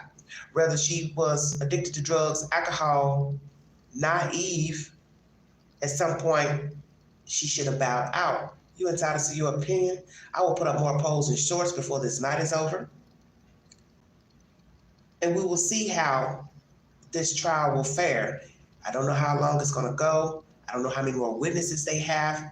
But dear God, if anybody else gets on the stand and testifies to anything as gruesome as what we have heard, it's going to be smoke in the city.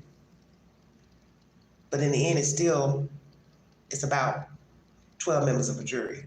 How they see Cassie Ventura, how they see Sean Puffy Combs, and how they see the people who were interlocked with him, and if they believe their testimony.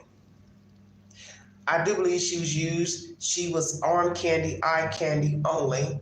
He baited her. He baited her to see if she would go along with a freak off. She did, and he knew he had her hook, line, and sinker. And that's life in general, even when it's no sex. People know how far to go with you by listening to you talk, your conversations, your demeanor. Also, how you respond to the things that they tell you. A lot of people are on the hustle, on the take. And you have to know the difference because you can be manipulated to do many things. We have people who have trafficked drugs for people, stored drugs, committed theft, robbery, fraud for a person, with a person. So this is no different. It's just seedier because we're hearing of multiple partners, body fluids, a person on, off with doing it, abused, berated, talked down to. So it's more salacious. But in the end, there are vile men walking around like Sean Puffy Combs every day. And if not Sean, there'll be another story, whether they're famous or not. And that's the only difference with this story, is that Sean was known as a billionaire at the time of the allegations. He's been accused of a lot of heinous behavior, of violating persons, drugging, sexual assault. You're entitled to believe it or not. But the understanding is that he's been vile for at least 30-something years, 40-something years. He didn't wake up overnight. Sexual assault and beating up people and doing freak-offs. He's had these ways. And as I've learned, old habits die hard. It probably took a lot for him to come off the drugs and alcohol because he hasn't even been incarcerated a year. So his body is probably going through still withdrawals from the alcohol and the drugs. And I believe if he was to be set free after trial, he would go back to popping pills, mollies, ecstasy, opiates, cocaine, whatever, because he's an addict. And the notion is that once an addict, always an addict. So he would go back to drinking, whoring around, freak-offs. That's proven. He had the items in his hotel room when he was arrested. Months before, the raids happened, and there was drugs on his own private jet plane. He's an addict, sex addict, drug addict, alcoholic, sadist, bully. He's a demon seed. Now, he's talked about God, fumbling with the Bible in the court, putting on for show, knowing he don't give a you know what about the Bible, but I know that through God, he could change his life. He could change the error of his ways, but he would have to want to. And it's not to say that a 55-year-old man can't change. Some would probably disagree. But if you don't know God, then you can't answer that question. Now, if you're a Christian, you can. And most of us Christians know you can change through God's will and dedication to better your life. But you have to change this up here. And this is where most people have the problem. It's their thought process. This controls this, and this controls body functions, if you get my drift. And that is the only way Sean will be able to change. He would have to change his mindset and get on his hands and knees and go before the Lord and ask for forgiveness. Because in the end, God is the only person who's going to render the ultimate judgment. Okay? And that's the person he really needs to be worried about. Not Cassie, not Alex, not the district attorney, not the other people filing lawsuits, testifying.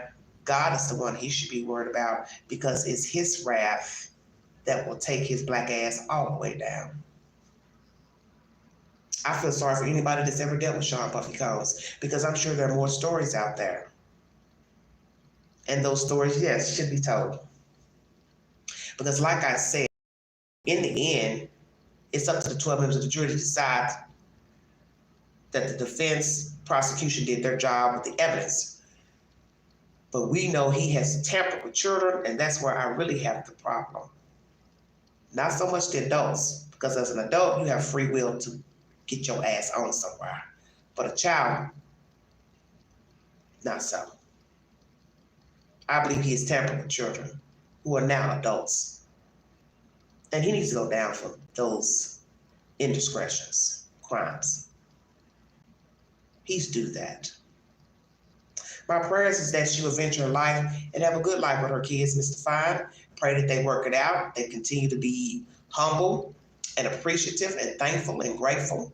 But I still see that this could also cause a problem in her marriage and also her friendships, endeavors, and businesses down the road. Because you see, people still hold on to your indiscretions. Everyone is not so forgiving. And you know this. You're a human being. You've judged and you've been judged. And everybody's not so forgiving of your sins. And these are not your ordinary sins, if you understand what I'm saying. They're sexual in nature, your preference, but it's things that should not have made it to court. And that's what the defense is saying. Why is Sean in here for his sex preferences? I get that, but he did commit prostitution, trafficking. That's been proven. And I got a feeling there are going to be some people come in to say, yes, I worked for him, I got paid, which one man has already done that. So they've proven that. Oh yeah, I went there this many times. This person comes in, oh, I've been here this many times. How you going to, if the cat's out the bag?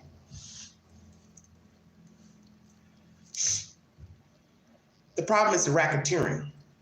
Can the prosecution prove racketeering charges? My advice to anyone listening to this live stream and anyone who has watched this trial thus far is that you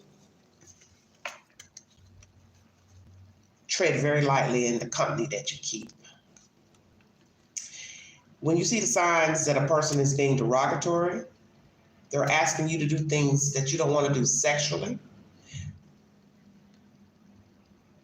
financially, lie, cheat, steal, manipulate, con, bow out, and run like hell.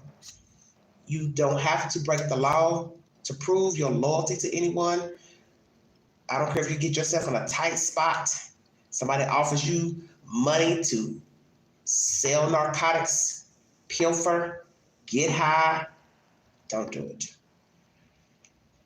Because in the end, you're the one who has to live with the consequences. They're going to leave your ass high and dry. Okay? And a lot of people have learned that, especially when you're dealing with drugs and also fraud. And we know that desperate people do desperate things. This is how people get looped into crime. It's because people know your situation and they say, well, I have an offer for you. That's how people engage in prostitution. They say, you know, they're fucking drug addicts and prostitute now just to get high. So you see how you start, oh, I'll sell my body for a couple of dollars. I need some money, got to pay my rent, got to feed my kids. Now you're an addict. You see, one thing begets another. And you'll end up a Cassie Ventura story. And as he said to her, we're lucky to be alive. You damn right, because you could have ended up dead, popping out on damn drugs. And don't you know the drugs will mess with your immune system? It will mess with this. It will mess with your liver, your kidneys. So you got to be careful getting yourself wrapped up with people offering you drugs, involving you in nefarious deals, things. Don't do it. I'm telling you, it ain't worth it. You don't have to prove nothing to nobody. I don't care if you are broke, you need money, you need to think first. Because this is why most people end up in trouble in the prison or in the fucking cemetery, because they became desperate, they became a follower, they decided not to use their own brain, they were lusting in behind somebody, they became vengeful of somebody, wanted revenge, jealousy, and now you become a news story. Voila, magic. That is what this is about. Filth. Pure filth.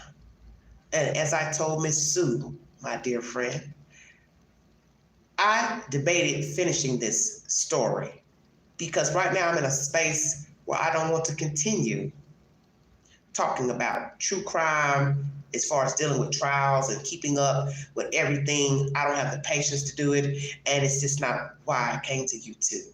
When I came to YouTube in December 19, I was freestyling. I just sit in front of the camera, talk to you about this, that, what I saw, boom, I was done. No 2-hour lives, 3-hour, 4-hour lives, with none of that. Real talk, real situations. And that's where I want to go back to. Because I think there are more things I can touch on and speak on.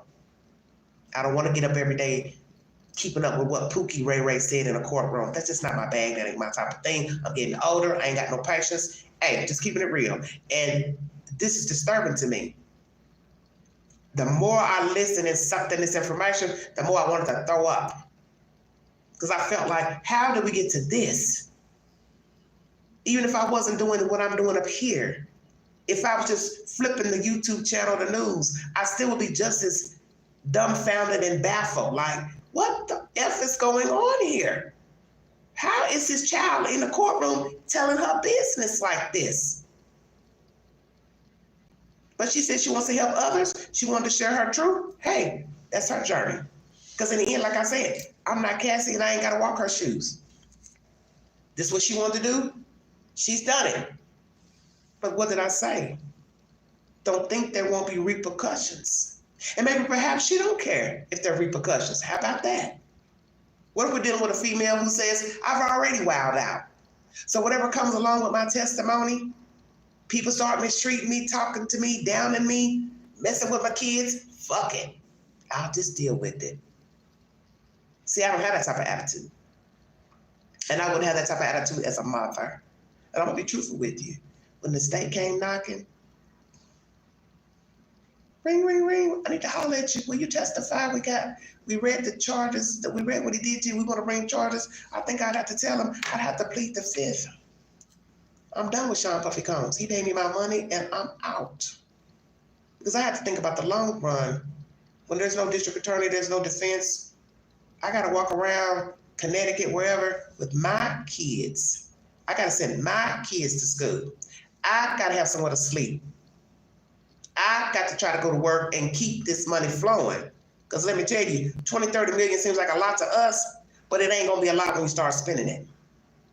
And you got to be able to recoup your money to maintain a certain lifestyle. This is why many people go broke who live well, beyond their means, get the lottery that's been told. That most lottery winners are broke within 3 years. Pay attention. So they're not in her shoes.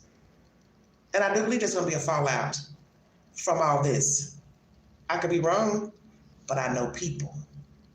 And I know that if she met Sean and thought he was a nice guy in the beginning, and he looped her into this sex shit and turned on her, threatened her, beat her up, blackmailed her, other people will stand in line to try to do the same. Maybe not in the sexual manner, but in other deviant ways. And also her own husband. And I'm not here to knock Alex fine, but I'm just keeping it real because I'm queen. I don't trust nobody. Because trust is what got Cassie Ventura in this shit in the first place. That's why we're listening to this in a courtroom. Blind trust. So just like she trusted Sean, she's putting her faith in this man, Mr. Fine. And it'll be a shame that he disappoints her somewhere down the road, or we've been misled by how they're portraying themselves now, and they ain't on an even accord right now. Stay woke, I'm woke. I don't trust easily because I know people. And as I said, it's trust that got this girl in this mess in the first place. Now, I'm praying this man is going to do right by her, but I also know that in time, we change as people. Our ideas change, our ways change, our motivations change. And I also know that money will change it. And money is usually the reason that most people fall out, commit crimes, fraud, use and manipulate you. I think you know that. She's done. Next week, her mother and her former best friend are expected to testify. This is where it's going to get real juicy because I've been waiting to hear from the friend, and I want to hear what she has to say about her relationship with Cassie and the real reason why they fell out with one another. And I pray for her sake, she ain't going to get on that stand and tell us something went on between she and Sean Puffy damn Combs, because all hell going to break loose if that is going to be the testimony. I hope it's just, I got tired of dealing with Cassie coming to me telling me that man was beating her up. She wouldn't leave him, so I went on about my business. We will see. Like, share, subscribe, drop your comments below this video. Take the polls on my community page. Follow me on the Newsbreak app where I give similar commentary. And if you'd like to donate to this great network, $ Big Angie 129 Cash App. Stickers and chats are welcome during the live. Thank you for your time. Thank you, A Balance, for coming in. Check out his network. He's been a good supporter, great supporter of this network. And also, I would like to bring you all some commentary coming out of Canada, something that has been on my mind for several months pertaining to missing women and Indigenous women who reside in Canada. There are a lot of women who have gone missing, found unalive, and I don't think they're getting the just due that they deserve. So that will be my next live stream, or one of the ones coming up, because I also told Sue I was going to do a live pertaining to the advantages and disadvantages of living up north and living down south. Which is better? Weigh in. I want you all to take the polls. I'm going to put that on the poll too today, and you can weigh in and tell me if you would ever leave New York, Pennsylvania, Ohio to come down here to the dirty South to live, or you live in the dirty South and you would never go live in New York, Ohio, Pennsylvania. You tell me which one is better. And as for somebody wanting Canada to be the 51st state, that'll never happen. Leave Canada alone. They all right. They find where they at, okay? Thank you. You all have a wonderful weekend. God bless you. You have been listening to the Vault XL. Thank you.